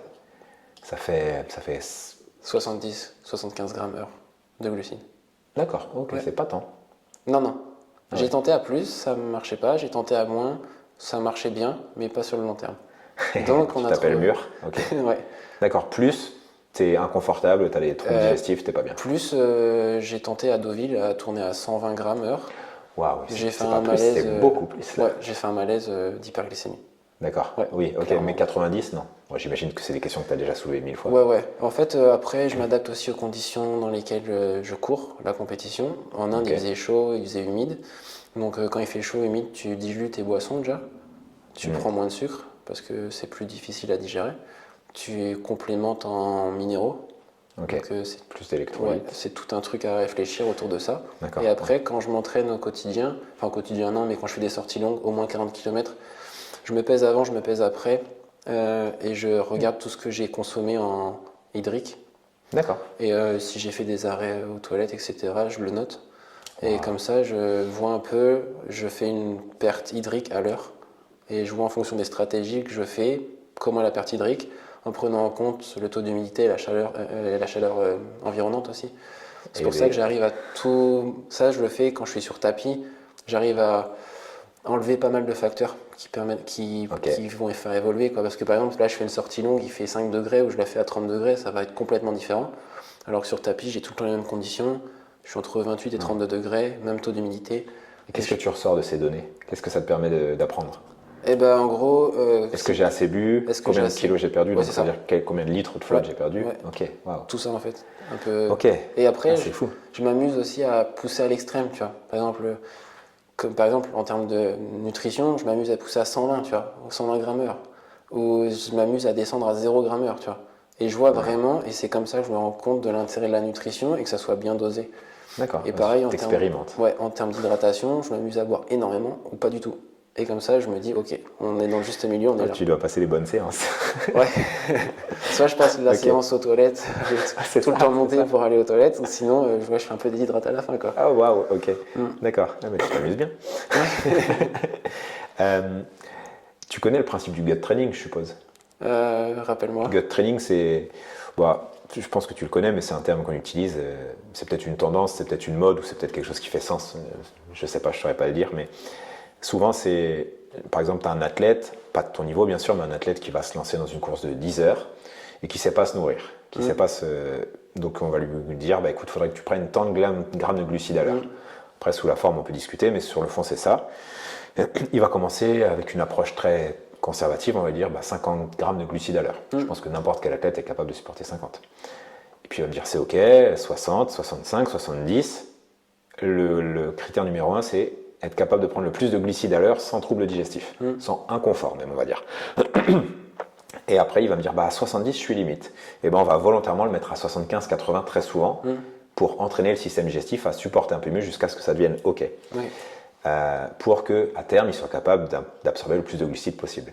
Donc toi, tu le fais en fait, mais tu le fais par ton expérimentation sans chercher à le travailler spécifiquement. Ouais, c'est ça. Mais est-ce que tu penses que si, donc toi tu tournes à 75 de moyenne, après, est-ce que tu penses que si tu t'entraînais régulièrement 80-85, tu t'adapterais, ou au contraire, tu as un plafond de verre que ton corps ne peut pas dépasser? Et est-ce que tu penses que tu gagnerais à le faire? Je pense que je gagnerais pas. Tu penses? Ouais. Non, je pense pas. Ok, Parce c'est qu'honnêtement, intéressant. quand j'ai fait mon record de France du 100 km, j'ai tourné à, je sais pas, 10 grammes à l'heure. Non. Si, j'ai pris 3 gels et c'était fini. À l'eau et ça. avec 3 gels. Est-ce que tu penses pas que tu aurais gagné du temps si tu avais pris plus de gel?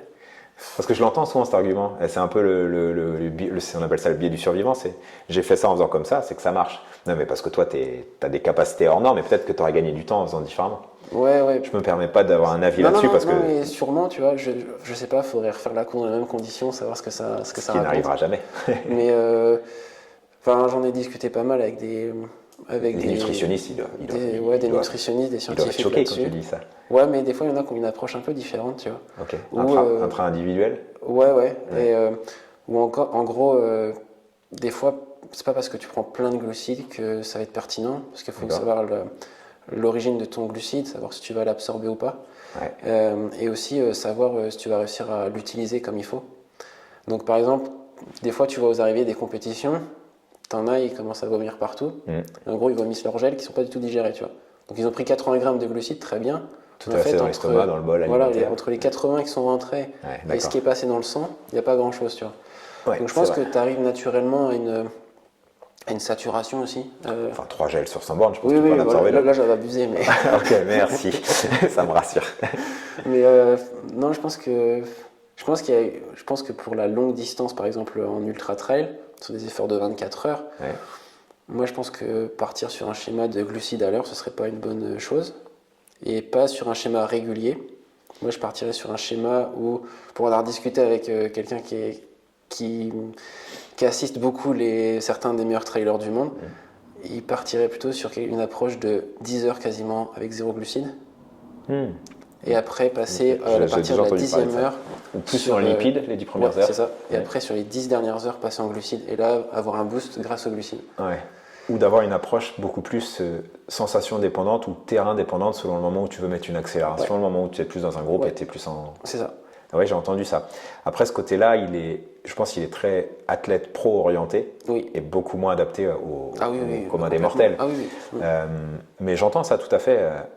30% des athlètes abandonnent sur Ultra Trail en moyenne.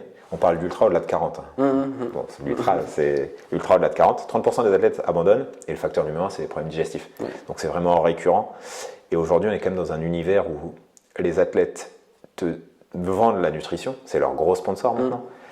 Et donc, on a des discours de il faut beaucoup, beaucoup consommer. Mais la vérité, c'est est-ce que c'est une réalité physiologique ou est-ce que c'est du marketing? Et là, c'est compliqué, quand tu es un athlète amateur, de savoir ce qu'il en est. Je lisais une étude dernièrement, j'ai plus la source, mais je pourrais la mettre en description, du juste apport en glucides par rapport au niveau de performance. Alors, pas par rapport au niveau de performance, mais par rapport à l'optimisation d'être au plus proche possible de tes notions de VO2 max. Et donc, tu avais la courbe, quand tu as 5, 10, 15 grammes de glucides à l'heure, tu es assez loin. Et à partir de 70, 75, tu es au plus haut de ta courbe. Par contre, tu bascules très vite derrière. Donc, l'argument de plus j'en mets, mieux c'est, comme tu le dis, il a l'air pas forcément vrai. Mais c'est cette étude qui disait ça. Parce que Kipchoge, lui, il a l'air de dire que plus il en met, mieux c'est. Bon, je sais pas ce que ça vaut. Et tu vois, je crois qu'il tourne à plus de 100 grammes de glucides à l'heure sur marathon, lui. Je sais pas. Ouais, c'est ce qu'il avait dit. Mais encore une fois, il est sponsorisé chez Morten et il est aussi naturel de dire allez-y, consommez. Et il y a d'autres athlètes qui ont la stratégie dont tu parles. Benoît Girondel parlait de ça notamment, qui a gagné la Diagonale des Fous avec François. Il disait que les 10 premières heures, il essaie de prendre que des lipides, le moins de sucre possible. Et s'il était amené à prendre du sucre, c'était plus par la suite, ou si jamais cette montée-là, il fallait qu'il récupère du temps, et là, il allait prendre des sucres en bas et pousser un peu la montée. Donc c'est vrai qu'il y a une notion d'adaptation, mais difficile. Hein. Je parlais avec Pierre Roland, un cycliste pro des années 2010 à 2021-22. Il expliquait qu'au début, la stratégie, c'était prendre le moins d'apport possible pendant les entraînements pour habituer son système à taper dans les réserves. C'était un peu les fans de l'entraînement à jeun. Ouais. Je ne sais pas si tu en pratiques un peu l'entraînement à jeun. De moins en moins. De moins en moins. Ouais. Ok, on va en reparler après, c'est intéressant. Et après, la deuxième stratégie, ça a été, chez eux, au contraire, il en faut le plus possible. Et aussi, l'argument avant, c'était nourris-toi le moins possible à l'entraînement, comme ça tu vas t'affûter le plus possible, tu vas taper dans les réserves, comme ça tu vas être le plus mince, maigre, pour le coup les cyclistes, ce qui fait que moins tu es lourd, quand tu es grimpeur, tu décolles plus vite.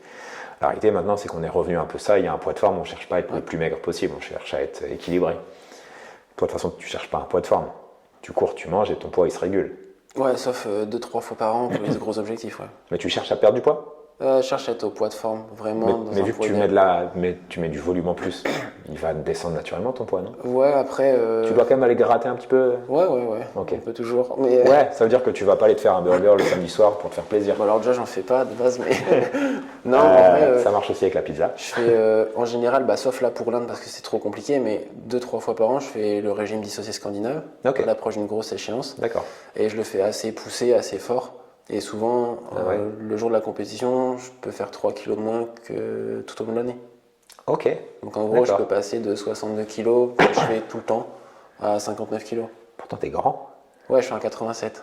C'est ça. En plus, avec tes chaussures Salomon, elles sont sur semelle compensée. Ouais.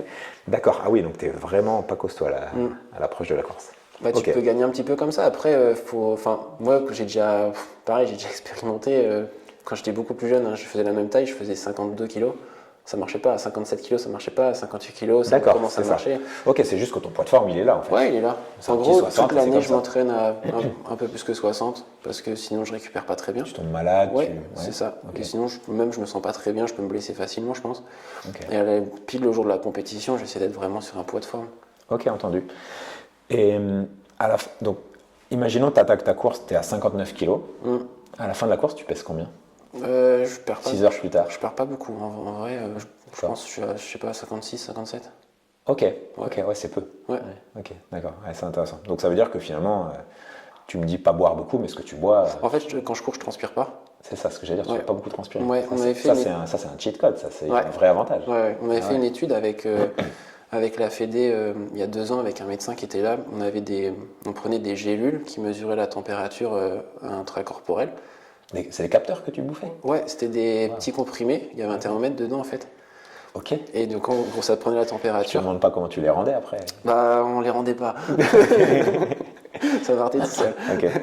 Et c'était à usage unique. Et en gros, tous les athlètes, leur température est montée en fait, on avait fait un entraînement, en plus il faisait chaud, tu vois. Okay. On avait fait 50 km, la température est montée en flèche jusqu'à quasiment certains 40 degrés, tu vois. Ça montait. C'est incroyable cette étude. Ouais, ça montait très très haut, tu vois. Et c'est la norme. Et c'est normal. Ouais. Moi, ça montait genre jusqu'à 38, et après c'était sur un plateau. Eux montaient à combien ? Ils montaient à 40, 41. Wow. Mais eux, en fait, toute la courbe, c'était comme ça. Et en fait, on faisait 50 km, quoi. Et peut-être qu'on au début, tu les suivais, et puis eux continuaient, puis toi, tu étais sur ton plateau. Exactement. Moi, c'était ça. Incroyable. Et je transpirais pas. Ok, eux, ça devait les surprendre, ça. Ouais, eux, ils transpiraient beaucoup. Non, mais même l'équipe de recherche a dû être... Surtout qu'on courait à des bonnes intensités, donc normalement, tu fais monter la température, quoi. Ok. Donc, ouais, donc toi, courir quand il fait chaud, c'est un avantage pour toi. Ouais, j'aime bien. Enfin, comparativement aux autres. Ouais, du moment que je me refroidis, c'est parfait. Ok, mais tu pourras faire la javelina dans le désert de l'Arizona. Elle te plairait bien, celle-là. Ok. Bon, en tout cas, voilà, pour ce qui est de la nutrition, c'est intéressant. Parce que finalement, on se rend compte qu'il y a quand même des tendances. Et les athlètes que je coach, j'ai toujours tendance à leur dire, non, il faut que tu prennes plus de glucides. 70, 75, c'est bien. Les marathoniens, je les pousse à tester et prendre le plus possible. Ça me fait un peu relativiser, mais c'est compliqué après de trouver la vérité. Toi, tu as tellement de kilomètres derrière toi que tu la connais, ta vérité. Après, je pense que c'est un terrain individuel aussi. Tu vois, je pense qu'il y en a qui ont besoin de beaucoup de se ravitailler, d'autres beaucoup moins. Moi, c'est un train individuel, mais ça, tant que tu le sais pas, il faut des années de pratique pour savoir. Oui. Et la plupart du temps, les gens, ils sont pas prêts à rater 3-4 courses pour savoir ce qu'est leur vérité. Ils ont envie de performer. Ouais. C'est compliqué. Et l'entraînement à jeun, donc tu me dis que tu n'en fais presque plus. Oui. Ça veut dire que tu en as fait pour des raisons personnelles, tu as arrêté de le faire. Ouais. C'est quoi ? Qu'est-ce qui t'a fait arrêter ? Pendant, on va dire, de mes 15 ans à mes 22 ans, j'en faisais tous les matins quasiment des entraînements à jeun, même des séances à jeun. C'était pratique? Bah, c'était pratique parce que j'y allais à 5 heures, j'avais mes cours à 7 heures, enfin à 8 heures en gros. Tu te lèves, tu t'entraînes. Ouais, c'est ça. Donc Ok. c'était très simple parce que si tu commences à manger, après il faut que tu digères un peu, que tu partes courir, enfin partes t'entraîner. Donc c'était pas une réflexion d'entraînement, de physiologie? Non, c'était pour un emploi du temps. Pratico-pratique. Et maintenant, je me dis, bah, par contre, l'entraînement à jeun, quand même, ça te fatigue énormément. Enfin, derrière, t'es complètement lessivé. Ouais. Sauf quand t'as l'habitude, ça va mieux. Mais du coup, maintenant que c'est mon quotidien de faire du sport, de la course à pied, bah, je me lève très tôt, je mange. Et comme ça, sur les coups de 7h30, je peux aller m'entraîner, quoi. C'est ça. Donc, et par contre, derrière, je récupère beaucoup mieux que si je fais un entraînement à jeun. Parce que l'entraînement à jeun, quand même, tu puises, tu te fatigues. Ouais. T'es pas hyper productif, même. Enfin, j'avais déjà fait des, enfin, j'ai déjà fait des séances. Je suis très content que tu dises ça, parce que j'avais fait une vidéo là-dessus. Ouais. Moi, j'essaie de ne pas faire des vidéos sur mes points de vue, mais plutôt sur des données que je trouve précises et bien foutues. Et toute la brigade des entraînements à jeun m'était tombée dessus. Donc j'avais beau leur donner, mais regardez, c'est une étude, elle est solide. Ouais. Non, les convictions personnelles des gens, tu sais, il y a quand même des tendances qui sont ancrées depuis tellement longtemps que les gens, tu leur dis non, ça sert à rien. C'est remettre en question 20 ans de pratique chez ces personnes-là, ils veulent pas l'entendre. Mais le fait que toi tu le dises, ça donnera un peu de crédit à ces propos. Donc tu t'entraînes plus à jeun parce que tu estimes que ça t'apporte pas d'intérêt. Non. À part la séance, elle est plus dure, tu récupères moins vite, Et les mêmes intensités te paraissent plus compliquées. Bon, pas finalement, d'intérêt, quoi. non, Enfin, pas moi, je d'intérêt. pense qu'il n'y a pas d'intérêt. Avant, l'intérêt qu'on mettait en avant, c'était ça t'aide à avoir une utilisation de tes graisses comme support de l'énergie plus importante. Ça favorise la lipolyse pour créer du sucre. Et donc, le jour de ta course, si tu as moins de sucre ou tu n'es pas capable de gérer ou les ravitaillements sont loin, peu importe, tu pourras taper dans les graisses. Bon, c'était sur le papier, ça faisait sens, mais scientifiquement, semble-t-il, ça marche pas comme ça. Oui. Et puis à un moment, du gras, toi, t'en as quand même pas beaucoup, va pas falloir taper trop, quoi. Je veux dire, on va le prendre où? Ouais, tu dois être non. en masse grasse, tu dois être à 7-8%. Ouais, 3-4%. Non. Si, ouais, si. 3-4%? Ouais. C'est pas la limite un peu. Les médecins, ils ont dit squat, ça? Bon, je leur dis que tout va bien et que je cours 200 km semaine. C'est ce que je dis. Tout va bien, je cours à 17 à l'heure sans borne. Ouais, c'est sûr que ça va bien. Ok, incroyable. Donc là, en ce moment, tu es en coupure de course à pied, mais tu n'es pas en coupure sportive. Tu t'entraînes quand même. Ouais. Tu fais des intensités sur le vélo, tu fais des sorties presque longues. Tu as déjà eu des vraies coupures sportives où tu as arrêté le sport les dernières années? Ça t'est arrivé? Ouais. Comment tu vis ça? Alors, Parce que toi qui es quand même baigné dans le sport depuis ultra longtemps et qui vit autour du sport, c'est ton métier, arrêter le sport, ça donne quoi pour toi? Sur ton équilibre du quotidien? là, faudrait demander à ma copine. Elle est partie balader le chien, donc elle n'est pas là, il a de la chance. Je ferai un off après, je vais l'interviewer.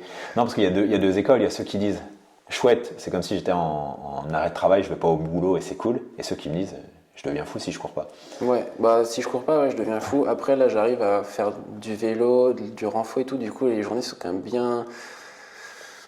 bien chargées. Et en fait, là, par exemple, dans un premier temps, je me dis, ok, je cours pas, mais par contre, j'essaie d'avoir la meilleure condition physique possible jusqu'au jour de l'intervention. Ouais, et une fois l'opération passée, en gros, même un tout petit effort, un tout petit mouvement, le minimum que je puisse faire, qui va me permettre de me rééduquer au plus vite. En fait, je le fais. Objectif rééducation, tu seras quand même dans une mission. Donc moi, en gros, je suis focus sur mon truc en mode 1er mars, il faut que j'ai les baskets. Donc en gros, j'ai pas d'autre choix que de bien faire. Oui, en fait, toi, tu vis si tu as un objectif. Ouais, c'est ça. Ton objectif, il a changé, ça s'est imposé à toi, mais tu as un objectif, tu dois être en forme, après tu dois te rééduquer après. Ouais. Par contre, tu marches comme ça. Dans le temps, enfin par le passé, par exemple, même pas plus tard que cette année, après le 100 km à Los Angeles au mois de juin, où je fais 6h13, je franchis une d'arrivée, j'ai plus envie de courir, quoi. Ah, ça t'arrive quand même. Ouais. Et pendant 3 semaines, j'ai pas eu l'envie de courir. D'accord. Et ça devenait assez inquiétant à la fin, quoi. Et t'as recouru quand même? C'est quoi là? Tu finis ton 100 bornes, donc là, tu avais réussi ta course, donc super. C'est quoi le plan avec ton coach? Tu te dis, je coupe combien de temps? C'est quoi la... En gros, Est-ce que lui et toi, vous arrivez à vous mettre d'accord? ouais, en fait, après une grosse échéance, il me laisse faire ce que j'ai envie de faire. Et en gros, je reviens vers lui quand je suis prêt à reprendre un plan. D'accord, c'est-à-dire tu coupes et quand tu as envie, tu m'appelles. Alors je coupe ou pas, hein. Parce que des fois, si je suis frustré d'une compétition, je cours comme un forcené la semaine d'après pour évacuer ma frustration. et on reprend un plan construit après ensemble. Oh là là là là, d'accord. Mais là, oui, après les États-Unis, honnêtement, j'ai pas couru pendant 2 jours. J'ai recouru un peu après, mais je prenais pas de plaisir. Et tout ça parce qu'en gros, pendant 6 mois, j'étais blessé. J'ai fait ma prépa blessé. J'ai couru le 100 km en ayant une pubalgie. Donc forcément, à l'arrivée, bah, t'en as un peu marre de courir blessé, d'avoir des douleurs. Donc j'ai mis un peu de temps à me remettre, on va dire. Et mentalement, quand tu t'entraînes en étant blessé, tu te forces un peu. Et du coup, bon, tu prends pas beaucoup de plaisir. Donc après, il faut un peu retrouver ce plaisir à l'entraînement. Ok, donc là, 3 semaines sans courir, c'est un truc... J'ai couru, mais à Non, contre-cœur. sans envie de courir, Ouais. plutôt, voilà. Et ça, chez toi, c'est pas habituel. Non, c'est complètement inévitable. Parce que là, tu cours, donc 250 bornes par semaine en moyenne sur l'année à la louche. Ouais, plutôt, on va dire 200 parce que... 200. Ouais. Donc ça veut dire que tu cours 30, un peu plus de 30 heures par semaine. 30 heures, quoi. Ta moyenne, c'est quoi, 15 à l'heure, peut-être? Entre les jogs c'est ça. faciles et- Mais du coup, ça me fait 13 heures de la semaine. Ah oui, pardon, 13 heures. Oui, pardon. Après, il y a le vélo et tout, donc ça fait plutôt 25-30 heures 25, d'entraînement. 30 heures, voilà. Donc c'est presque un temps de travail. C'est... Je peux pas croire que tu sois content d'aller faire chaque sortie. En réalité, Si. quand tu sais ce que c'est d'être blessé, tu sais ce que c'est d'avoir été convalescent, Ouais. en vrai, c'est un plaisir monstre d'aller courir. Même si Chaque des fois, sortie, peu importe la météo, peu importe ton état de fatigue, peu importe là où tu en es. Parce qu'il y a des sorties où, je suppose que tu vis ça aussi, où oh, j'ai pas de bonnes sensations aujourd'hui, tout est compliqué, c'est fastidieux, je suis pas bien, je suis un peu mal au bide. Ouais, T'es comme tout le monde, ça t'arrive. Ouais, mais c'est là que tu crées les meilleures adaptations, je trouve. C'est quand t'as pas Oh, envie, wow. et c'est quand tu trouves que c'est dur, que c'est compliqué. Par exemple, un footing à, je sais pas, à 13 à l'heure, tu trouves ça pénible le jour J, tu vois. En fait, moi, je me dis, bah, au contraire, c'est vrai que je suis en train de progresser et il est en train de se passer un truc là. C'est pas normal que ça soit dur. D'accord, Du voilà. coup, si je continue, je vais faire. T'as un sacré état d'esprit, ok. Je D'accord. vais progresser et en gros, demain, le 13 à l'heure, il va pas me paraître difficile autant qu'aujourd'hui. Et après, honnêtement, franchement, quand il faut aller courir, moi, c'est mon métier. Franchement, ça. il y a des métiers plus compliqués que d'autres. Hein. Moi, Alors, ça va. Hein. En gros, je l'ai choisi de faire ça et j'adore faire ça. Tu l'as choisi, ça c'est vrai. Et puis on en a très rapidement parlé, mais toi tu es pharmacien. C'est-à-dire que tu as un vrai métier, tu as fait des études longues, difficiles, sélectives. Enfin, ça veut dire que pendant des années, tu as quand même été un athlète. Sur la fin pro quand même, au début on va dire semi-pro, et plus des études. C'est-à-dire qu'aujourd'hui, tu es quand même pharmacien avant tout, de par ton statut, donc tu peux bosser quand tu le souhaites. Donc tu n'as pas la pression de l'athlète, comme plein d'athlètes, si demain leur carrière elle s'arrête, ils peuvent plus vivre. Tu vois. Ça, c'est une chance incroyable que j'ai. Bah, c'est pas une chance parce que c'est. Ouais, je me suis donné cette chance. C'est ça, parce que ça veut dire aussi que pendant des années, tu aurais pu potentiellement progresser un peu plus vite, parce que tous ces temps où tu bossais sur tes cours, bah, c'est pas un temps où tu t'es entraîné, où tu t'es reposé. Oui, je sais pas. Bon, on saura pas. Parce que quand tu vas t'entraîner de 5h à 7h le matin et de 20h à 22h le soir, tu te forges un mental que personne d'autre aurait pu avoir. Ok, sous Et cette par exemple, forme-là. cette période-là. Ton mental, tu l'as forgé, tu penses pas que tu es né avec ça? Non, je pense que. Parce qu'à 14 ans, tu avais déjà, semble-t-il, quand même un sacré mental. À 14 ans, t'avais pas vécu. Je te souhaite de ne pas avoir vécu des choses qui l'ont forgé, ton mental. Ouais, peut-être avec un talent au niveau du mental. Mais ça, tu le forges. Tu as déjà un moule, tu es voilà. né différemment. Oui, oui. Voilà. Ton style, tu l'as travaillé, mais il était là quand même. Oui, oui. Je veux dire, je pense pas que tu passes beaucoup de temps sur Netflix, toi. Peut-être Non, un peu le non, soir, tranquille non, dans le canapé, mais ça doit être assez court. Oui. Voilà, on est d'accord. Quelques vidéos YouTube. C'est ça, il y a toujours des bonnes. Et ça va vite. Voilà, ok. Bon, ok, bah c'est assez stupéfiant. T'es du Team Salomon. Le Team Salomon, c'est quand même une toute petite équipe de coureurs de route, une très grosse équipe de coureurs de trail et d'ultra trail. C'est des coureurs et coureuses que tu côtoies de temps en temps sur les événements? Alors les coureurs de route et les coureurs de trail. Le grand Team Salomon de la course à pied. Ok. Avec donc les trailers. Ouais, alors les trailers, on a fait un stage cette année au mois de mars, tous ensemble en Corse, de 10 jours. Ah, et vous partagez les entraînements? On partage le stage. On a partagé donc le lieu. le lieu. Ouais. Sinon, les entraînements, non, on les partage pas. Ok, Parce aucun. que non, on n'en a pas fait. Oh, on a fait quelques entraînements, 2-3, mais plutôt avec une athlète par-ci, un athlète par-là, mais voilà, plus un footing tranquille, quoi. Ouais, Pas du tout du spécifique. Ok. Et sinon, on partage pas d'entraînement. Par contre, on échange énormément et on partage beaucoup de nos expériences. Ok. Et c'est hyper enrichissant de voir leur approche à eux. de notre approche à nous. Je suis sûr, toi tu les prends pour des espèces d'extraterrestres et l'inverse est vrai aussi. Alors d'un côté, sur certaines parties, je les prends pour des extraterrestres et sur d'autres, je les prends pour des amateurs. Ah ouais, Ouais. Incroyable. Et Ok. l'inverse, c'est Lesquels, vrai. lesquels Bah, par exemple, quand tu vois des ravitaillements, comment ça se passe en trail, pour moi, Ouais. ça me paraît de l'amateurisme pur et dur, quoi. Alors sur quels critères? Bah, par exemple, tu vois, 100 km, ça nous paraît. C'est pas possible de s'arrêter pour prendre un ravitaillement. Ouais. C'est pas. Toi c'est à la volée, tu C'est chopes à ta la volée. bouteille et clac, Ouais, clac. voilà. Ouais, ok. Genre s'arrêter, ou même ouais, s'arrêter pour changer des chaussures, des trucs comme ça. Moi, je finis à 100 km, j'ai des ampoules, j'ai des ongles qu'on sauter, tu vois. Je vais pas changer de chaussures, ça me paraît hallucinant de changer de chaussures. Ouais, mais sur un UTMB il court 20 heures. Ouais, non, mais oui, tout à fait. Mais tu vois, c'est juste des points comme ça, ou même Enfin, la. tu me diras, si toi tu faisais un 24 heures, théoriquement tu t'arrêterais pas sur tes ravitaux Non. et tu changerais pas de chaussures. Non, c'est ça. On est Après, d'accord. je pense que dans les chaussures, t'as moins de frottement sur route que sur trail, enfin, t'as moins de contraintes aussi, tu vois. Je suis pas persuadé. Ouais, mais je Au sais pas. contraire, tu as une foulée beaucoup plus, toi, stéréotypée. Ouais, mais les appuis en trail sont quand même. Ouais, mais tu le changes fait un de peu changer plus. d'appui va changer la contrainte. Ouais, aussi, ouais. Ouais. Non, je pense. Au contraire, j'aurais dit l'inverse. Ok. Ouais. Et après, plus dans l'approche du quotidien d'athlète, là, je les trouve vraiment très amateurs, les trailers. Où le quotidien, je trouve que ils ont tellement à progresser sur leur alimentation, sur leur hydratation, sur leur sommeil, sur plein de facteurs, que nous, sur route, j'ai l'impression qu'on est un peu tous optimisés, quoi. Ouais. Ah ben, je vais te poser une question qui descend de ça. J'ai déjà ma réponse, mais j'aimerais, enfin, mon point de vue, j'aimerais le tien. Tu penses que courir un UTMB, ce qui vient d'être fait en moins de 20 heures, ou courir un 100 bornes en 6h10, disons, est-ce que c'est des niveaux de performance comparables? C'est une question dure, là. C'est une question assez coquine, ouais, je te l'accorde. Moi, vraiment, j'ai un avis qui est très clair là-dessus, mais je veux pas être. Voilà, mon avis, je veux pas qu'il t'influence. De toute façon, j'ai pas cette prétention. C'est lequel le tien. Et ne me sors pas une réponse politique. Donne-moi vraiment ton ressenti. En réalité, je ne saurais pas quoi te dire, parce que faudrait avoir couru un UTMB en 20 heures pour savoir ce que ça représente. Non, oui, toi, tu peux courir 6h10 au 100 bornes, tu peux pas courir un UTMB en 20 heures, mais l'inverse est vrai aussi. Donc, personne ne peut faire les deux. Ça n'existe pas. Ça n'a jamais existé. Non, ça n'a jamais existé. Je pense que d'un point de vue physique, le 100 km va être plus dur. D'un point de vue mental, l'UTMB en 20 heures va être plus dur. Ok, tu penses ça. Moi, j'ai une tendance à imaginer que l'UTMB, l'ultra trail au sens large, je te parle de l'UTMB parce que c'est ce qu'on connaît, mais l'ultra trail au sens large est très très très loin d'avoir atteint son plafond de verre de performance. Ah oui, là, par contre, je suis d'accord avec toi. Très loin. Oui. Vous n'y êtes pas encore aux 100 bornes, mais les pourcentages à gratter sont plus petits. Vous êtes plus proches. Par exemple, sur marathon, on est quasiment à la fin du jeu. Ouais. On va gagner 1-2 minutes et probablement on ne bougera plus, sauf si la technologie fait que voilà. Sur 100 km, il reste un peu plus de pourcentage et sur un ultra trail, il reste. Il y a un monde. Je pense que dans 20 ans, on rigolera des chronos d'aujourd'hui sur les mêmes parcours. Ouais.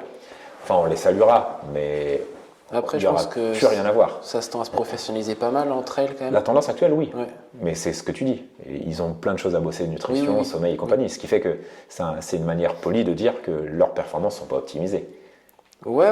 Pas pour d'accord. tous. Pour certains, je pense qu'ils sont déjà pas mal optimisés, mais je pense qu'il y en a qui pourraient les optimiser encore plus. J'ai pas l'impression que les ultra-trailers les plus dominants actuellement sont physiologiquement et d'un point de vue vraiment performance aussi impressionnants que des coureurs de route. Ouais. Tu prends des marathoniens, même toi, courir l'allure d'un record du monde du marathon, tu vois ce que c'est et ça te paraît incroyable de tenir ça sur un marathon. Courir l'allure d'un UTMB pendant plusieurs heures, même toi qui vas jamais en montagne, ça va te paraître très simple. Oui, mais Très simple. Justement, c'est cette approche aussi, je pense, au-delà de physique, l'aspect mental, je pense que là-dessus, par contre, ils sont extrêmement forts parce que je pense qu'ils arrivent à se mettre dans une zone de souffrance, pas forcément ultra tôt dans la course, mais ils arrivent à l'accepter longtemps. Ouais. Et je pense que c'est ce qui peut faire la différence et ce qui peut rendre leur discipline assez balèze, on va dire, par rapport aux 100 km. Qu'on soit clair, c'est Ah très oui, balèze oui. de courir 20 heures à l'UTMB, je ne le retire pas du tout. Non, moi la seule chose que j'entends ça, mais la zone de souffrance dans un UTMB, elle est moins intense. Elle est plus longue, mais elle est moins intense. La tienne, elle est courte, mais elle est très intense. Ouais. Ou celle du coureur de 10 bornes, Ouais. elle est très très intense, sa zone de douleur, mais elle est très courte. Est-ce que parfois il n'est pas préférable d'avoir quelque chose de moins intense plus longtemps que de très intense très court? Je sais pas. En fait, moi ce que j'entends par là, c'est que toi tu as une lecture de l'UTMB comme un effort de 20 heures, mais la réalité c'est que c'est un effort de 20 heures avec de la marche en montée, de la course en descente. La course en descente, elle est difficile musculairement, techniquement, selon le parcours. Quelques relances à plat qui sont différentes, et en fait, c'est un mix de plein d'efforts différents. C'est un peu comme un triathlon. Ouais. Un triathlon qui dure 8 heures, tu dis, bah, toi, 8 heures, tu vois un peu ce que c'est comme effort, tu dis, c'est super dur. Mais il a nagé, puis il est monté sur son vélo. Donc, il a changé de groupe. Et ça, c'est plus facile d'enchaîner les efforts comme ça. Ouais. Toi, tu changes jamais, c'est vraiment la même foulée. Si tout va bien, ton allure, elle est à la montre, et pendant 6 heures, elle ne change pas. Ça n'existe pas en ultra trail et c'est plus facile le changement. Donc voilà, j'aurais tendance à penser ça. Ok. Et quand j'en parlais avec Pierre Roland, et lui je voulais comparer, je lui demandais qu'est-ce que c'est pour toi, gagner un UTMB ou gagner une étape du Tour de France au niveau de performance. Lui il était clair dans son avis, que ça n'avait rien à voir en difficulté. Comment toi tu vois l'évolution des choses? L'ultra trail depuis 15 ans est devenu ultra populaire. Là maintenant c'est incroyable l'effervescence autour de ça.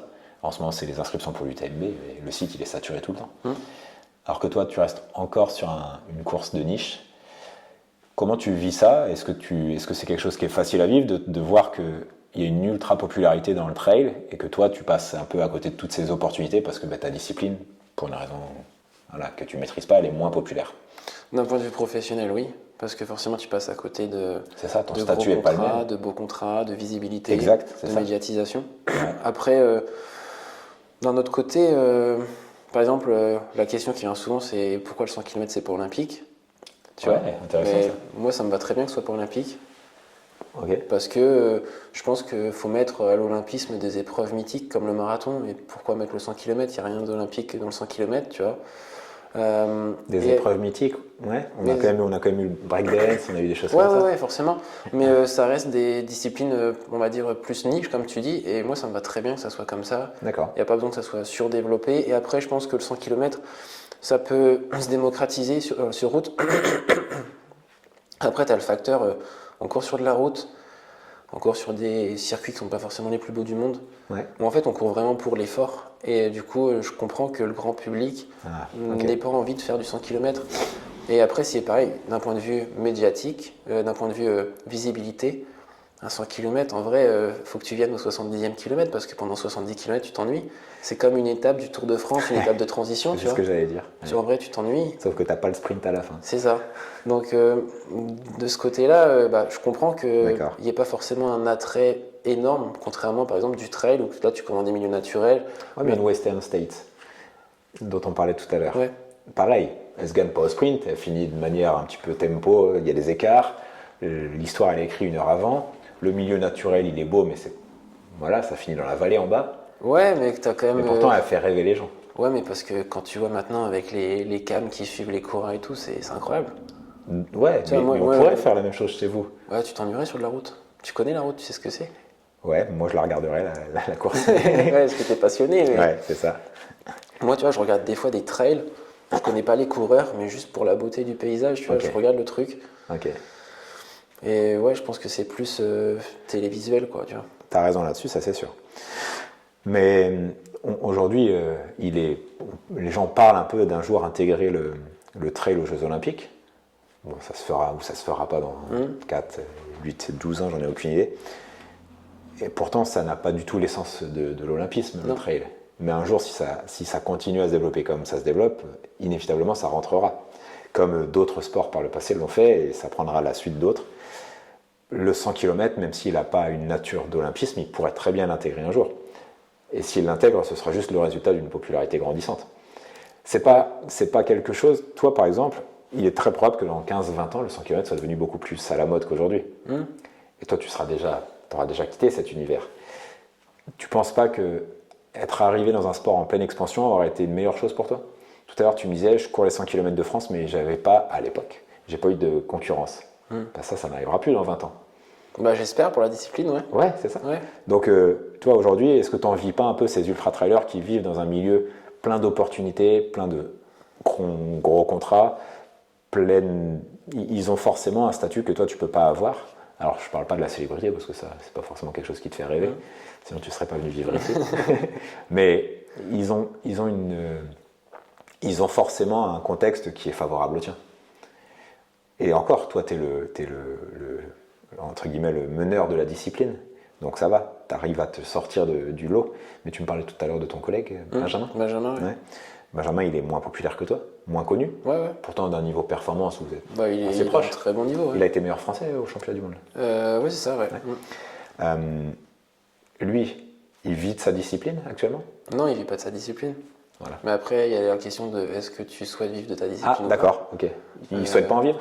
Il faudrait lui poser la question, mais je suis pas certain 100% Pas certain, qu'il a envie. Je pense qu'il a un quotidien qui lui plaît comme il a et ça lui va très Toi, bien. tu as souhaité vivre de ça. Enfin non, toi, tu as souhaité surtout devenir le plus performant possible dans ta discipline. Ouais, moi j'ai eu l'opportunité surtout. Voilà, Ouais. c'est ça. Mais 10 ans plus tôt, tu l'aurais pas eu. Non.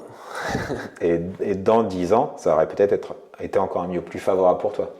Peut-être, tu vois, il y a des choses que tu n'aurais pas à faire dans ton quotidien si tu étais un athlète plus reconnu. Tu aurais peut-être un kiné qui vient chez toi, tu vois, ce genre de choses.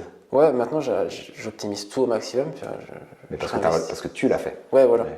Mais après, pour revenir au côté olympisme de la chose, moi j'ai une vision quand même un peu bizarre de l'olympisme, tu vois, mais que certains partagent, c'est que tous les sports olympiques devraient être des sports où il n'y a aucun athlète professionnel qui participe.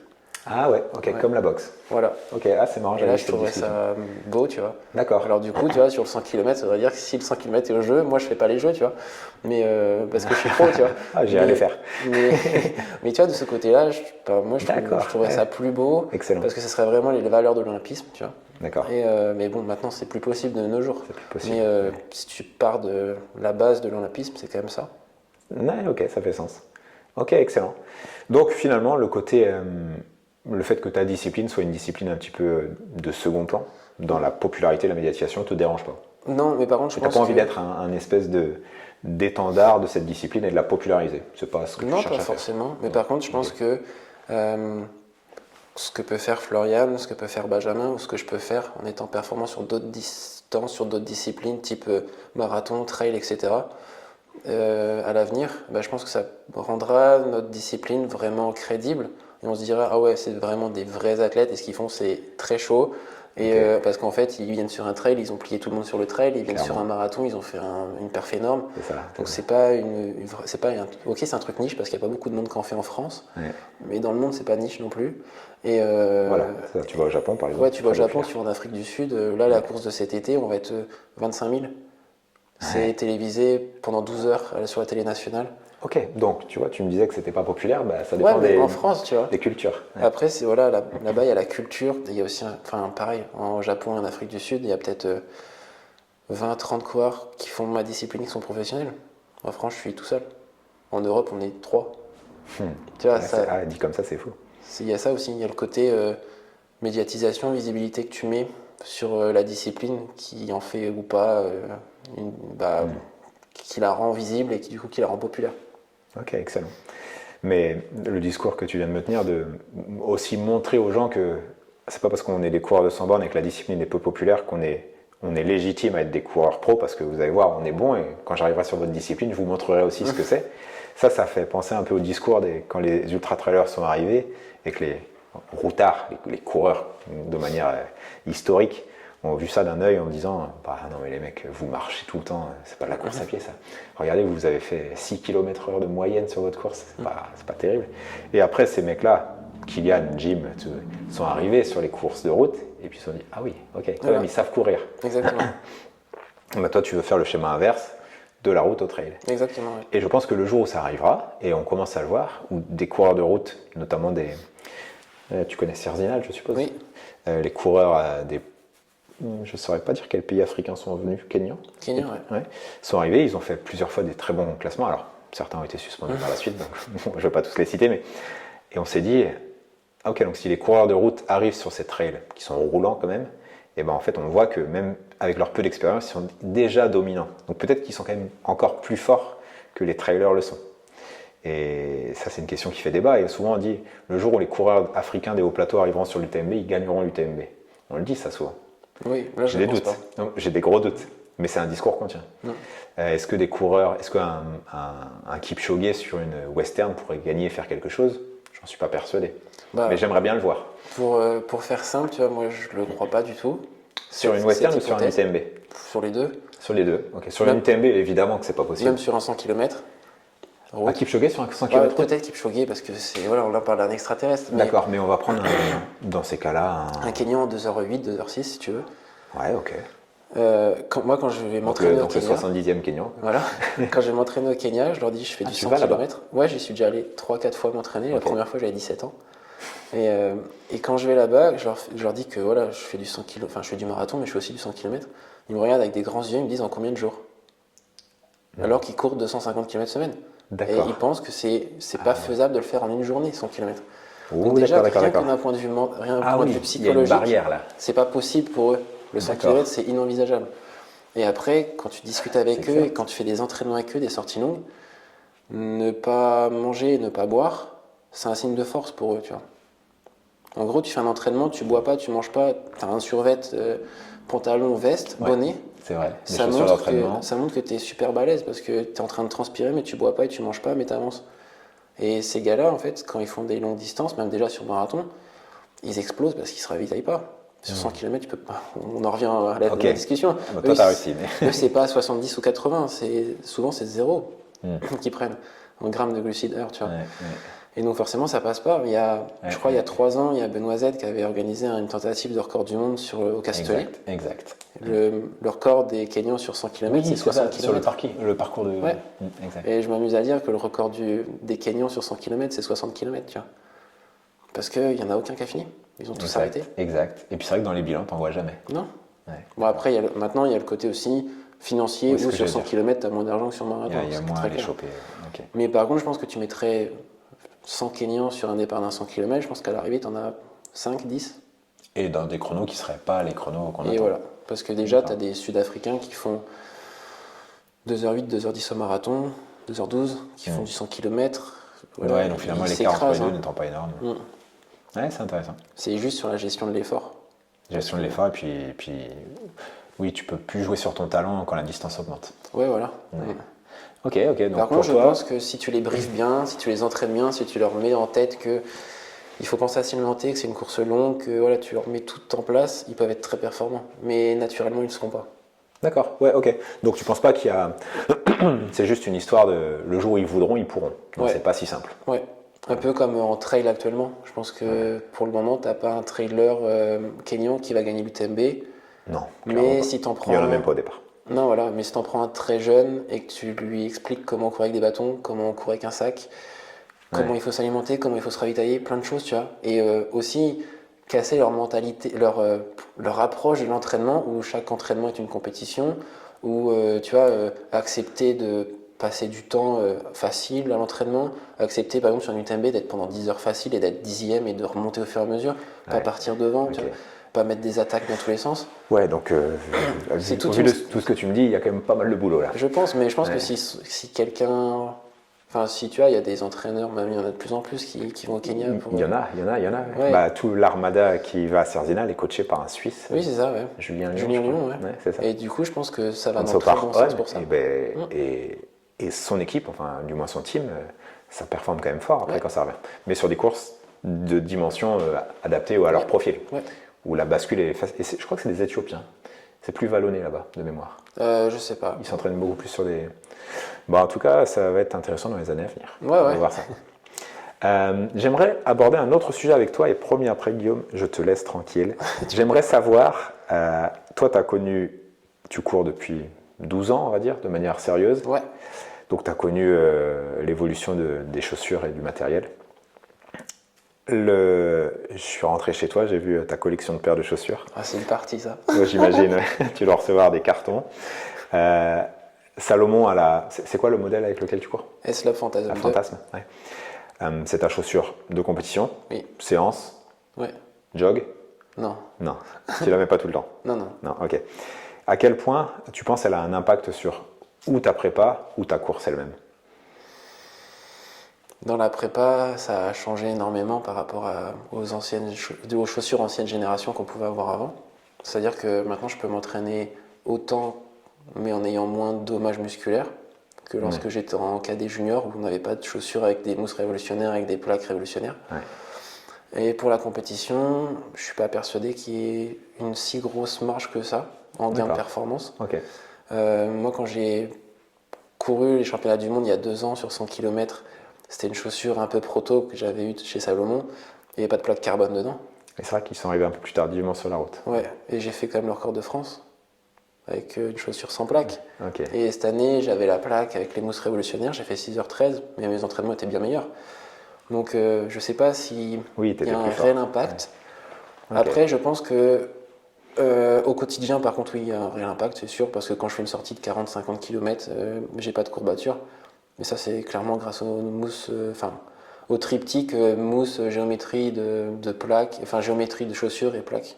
Donc ça, ouais, ça a changé. Ok. Donc, si je traduis ta pensée, c'est ça fait pas courir plus vite, mais ça te fait encaisser beaucoup plus d'entraînement Ouais. et plus d'allure en étant moins cassé. Ce qui fait que donc finalement à terme, ça te fait courir plus vite Oui. par le fait de t'entraîner plus et mieux. Indirectement, ouais. Ouais, c'est ça. Mais c'est pas la chaussure elle-même. Ouais, c'est intéressant. Et j'ai une autre question pour toi. À quel point, tu vois l'évolution des performances dans le marathon, mais le 100 km aussi, mais je veux parler du marathon parce que c'est un dossier que les gens connaissent bien. Depuis 3-4 ans, tous les ans, le record il est grappillé. On était à 2h05 il y a encore pas Oui. si longtemps. Et on est quand même passé très loin. Et encore, Kiptoum n'est plus là pour aller chercher le record, mais c'est incroyable ce qui se passe.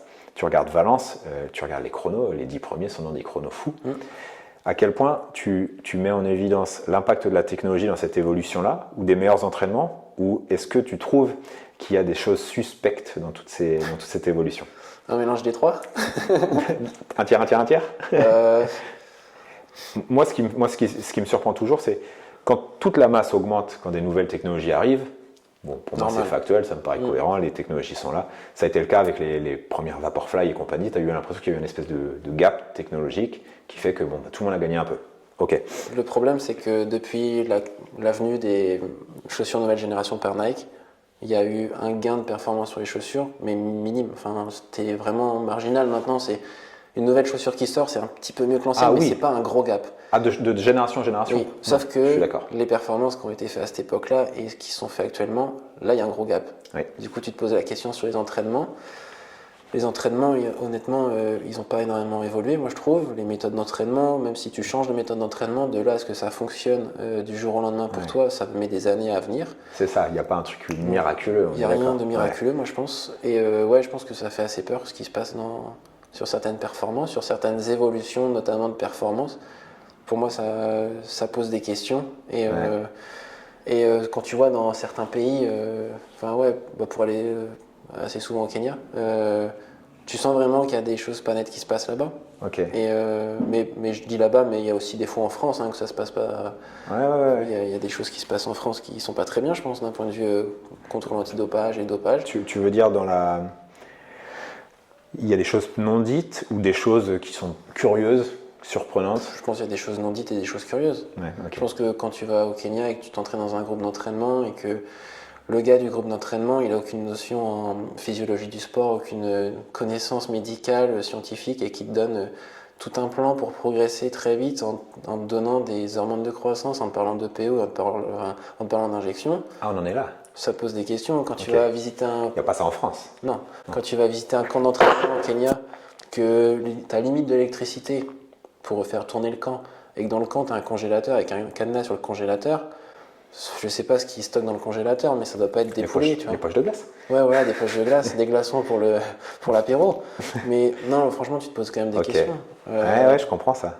Et même en France, des fois, tu as des évolutions d'athlètes ou des façons de faire. Tu te dis, tu te poses des questions, des fois, sur certains athlètes. Après, tu peux pas jeter l'eau propre. Tu vois, tu peux pas. Non. Tu te poses. Toi, tu te poses des questions sur personne, tu te poses des questions sur un système. Sur un système en général. Ouais, c'est pas une accusation, j'entends ça. Mais ouais, des fois ça fait un peu peur. Et en plus, tu vois, moi en étant pharmacien, moi j'ai toujours la remarque, pour toi c'est facile, tu dois savoir ce qu'il faut prendre, etc. Oh, le raccourci. Non, mais vraiment, tu vois. Et moi au contraire. Ça peut être une vidéo pour le podcast. Et au contraire, je suis en mode, justement, je sais très bien ce que ça peut faire. Et Et à long terme surtout. Et voilà, c'est ça. Et moi, ma carrière d'athlète, franchement, je préfère courir 5 minutes plus lent sur 100 km, être en bonne santé, avoir une famille plus tard et pas mourir à 40 ans, que de faire tout et n'importe quoi. Et quand tu vois certains coureurs qui décèdent même des coureurs cyclistes ou des coureurs à pied, hein, Ouais. qui décèdent à 30-35 ans, tu dis, ouais, il y a un problème. Là. Ouais. Ok, donc c'est pas juste une lecture qu'on a de l'extérieur de se dire qu'il y a quand même des trajectoires de carrière qui sont surprenantes. C'est des gens sortis de nulle part qui gagnent, tous les ans ils gagnent 3 minutes au 10 bornes, ils arrivent, ils font 26-20 et 2 ans plus tard ils ont totalement disparu. Oui, c'est ça. Mais Ça, c'est pas des trajectoires qui sont normalement très cohérentes en pratique sportive, on le sait tous. bah non, et puis je pense qu'il y a aussi les médias des fois qui les mettent en avant et qui se posent même pas la question de savoir ce qui se passe, tu vois. Ouais. Après, ils surfent sur une popularité. Oui, oui. Et mais- toi qui es coureur pro, est-ce que tu dois parfois avoir peut-être, je ne veux pas dire des suspicions parce que tu n'en es peut-être pas là, mais tu dois courir avec des gens autour de toi et te poser des questions sur ces mecs-là et te dire, il y a un an, il était 20 minutes derrière moi, aujourd'hui, il mène le train. Est-ce que ça, c'est normal? oui, Et en plus, ça doit parler entre athlètes. Vous devez avoir des infos qu'on ne connaît pas, qui ne sont pas des infos officielles, mais vous avez des tendances. Et ça, c'est pas quelque chose qui te rend un petit peu aigri de savoir que dans ta pratique, il y a forcément de la triche, ou il y a eu de la triche, ou il y aura de la triche. Je ne dis pas que dans le peloton, il y en a tout le temps, mais forcément, ça existe. Et ça te rend pas suspicieux, et ça te rend pas parfois un peu malheureux de dire que peut-être tu as fait 5e à une course, mais peut-être qu'officiellement, tu aurais pu être 3e. Je vois Martin Fourcade qui a regagné une médaille olympique il y a quelques jours. Mais c'est 12 ans plus tard. Ouais. Ouais, ce genre de choses, ça doit être assez insupportable quand tu te consacres ton quotidien comme tu le fais. Ouais, mais je pense que c'est dans tous les milieux. Par exemple, non, mais tu vois, c'est la triche en général, tu vois. Après, là, c'est encore plus poussé dans le sport, peut-être. Ouais, c'est ça. Mais tu vois, si tu vas à un entretien d'embauche et tu vas être embauché dans une grande entreprise avec le travail de tes rêves et qu'à côté, tu as un mec qui a menti sur toute son expérience, D'accord. tu vois, C'est vrai, t'as raison. quand même, tu vois, et tu te fais avoir et derrière, bah, t'as pas la carrière professionnelle que tu aurais souhaité avoir. Mais là, on parle d'un titre de champion du monde. C'est le 1 sur tout le reste. Oui, c'est oui. celui qui est tout en haut. L'emploi, ok, je comprends tout ça. Il y a mais- de la triche dans la vie, il y en a plein qui trichent tout le temps. Mais il y a les choses que tu supportes mieux. Toi, tu consacres ta vie à ça.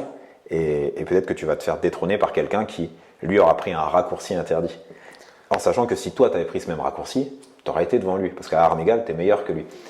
Et ça doit être quand même assez dur. Et même si parfois, tu dois te dissocier de ça parce que tu dois te concentrer sur toi-même. Ouais, tu c'est peux ça. pas jouer sur les autres. Après, si tu réfléchis trop à ça, bah, t'avances pas parce que. Et puis, t'es pas un Robin des Bois. T'es pas là pour Non, c'est ça. réguler le système. Ouais. Le système devrait être régulé, mais on en reparle à ce qu'on disait tout à l'heure. On vous fait courir en Inde, donc avant qu'il soit Après, dans cette régulation. en tant qu'athlète, déjà, tu te soumets au contrôle qu'on te fait. Ouais. Tu es content d'être contrôlé, tu es content de Parce que quand t'es clean, t'as envie de le montrer. C'est ça, tu as envie de partager que tu es clean et que, par exemple, quand tu fais un record de France ou un record d'Europe, tu es contrôlé. Hein, donc, J'imagine. Mais il y a eu des gens contrôlés qui, pendant longtemps, n'ont pas été mis. Oui, tout à fait. Tu vois, je veux pas parler des années Armstrong, mais Armstrong, il était contrôlé. Ouais. Mais ça se savait. Oui. Et puis, on a attendu la fin de sa carrière. Tout à fait. Après, en tant qu'athlète, on a aussi la responsabilité de, si on a des suspicions, si on a des doutes, si on a des preuves, de les donner à l'agence française. D'accord. Et ça, c'est intéressant. moi, c'est ce que je fais. Ouais, ok. Si j'en ai, en tout cas. Ouais, d'accord, si t'as quelque chose. Alors, c'est pas parce que, tiens, un tel, il est plus fort que moi, je suis pas content, je vais. Voilà, tu vois. Non, je comprends ça. C'est pas la diffamation non plus. Oui, je comprends. Un peu comme Jimmy Gressier le fait. Bon, lui, il le fait plus sur les réseaux. Oui, En pointant du doigt et en saluant quand c'est fait, ce qui est super. c'est très bien. Après, il doit se faire probablement des ennemis, mais des ennemis d'un côté où il n'a pas envie d'être ami avec eux. Ouais, voilà, donc. Mais c'est de l'énergie qu'il met là-dedans. Oui, malheureusement. Et cette énergie, à un moment, tu peux pas la mettre partout, tu vois. Ouais. Mais c'est un sujet qui reste un sujet d'actualité et ça doit être assez pénible pour toi au quotidien de le vivre. Enfin, en tout cas, on en reparlera d'ici peu. Après, par exemple, tu vois, sur ma discipline, les athlètes qui dominent ma discipline, c'est les Japonais.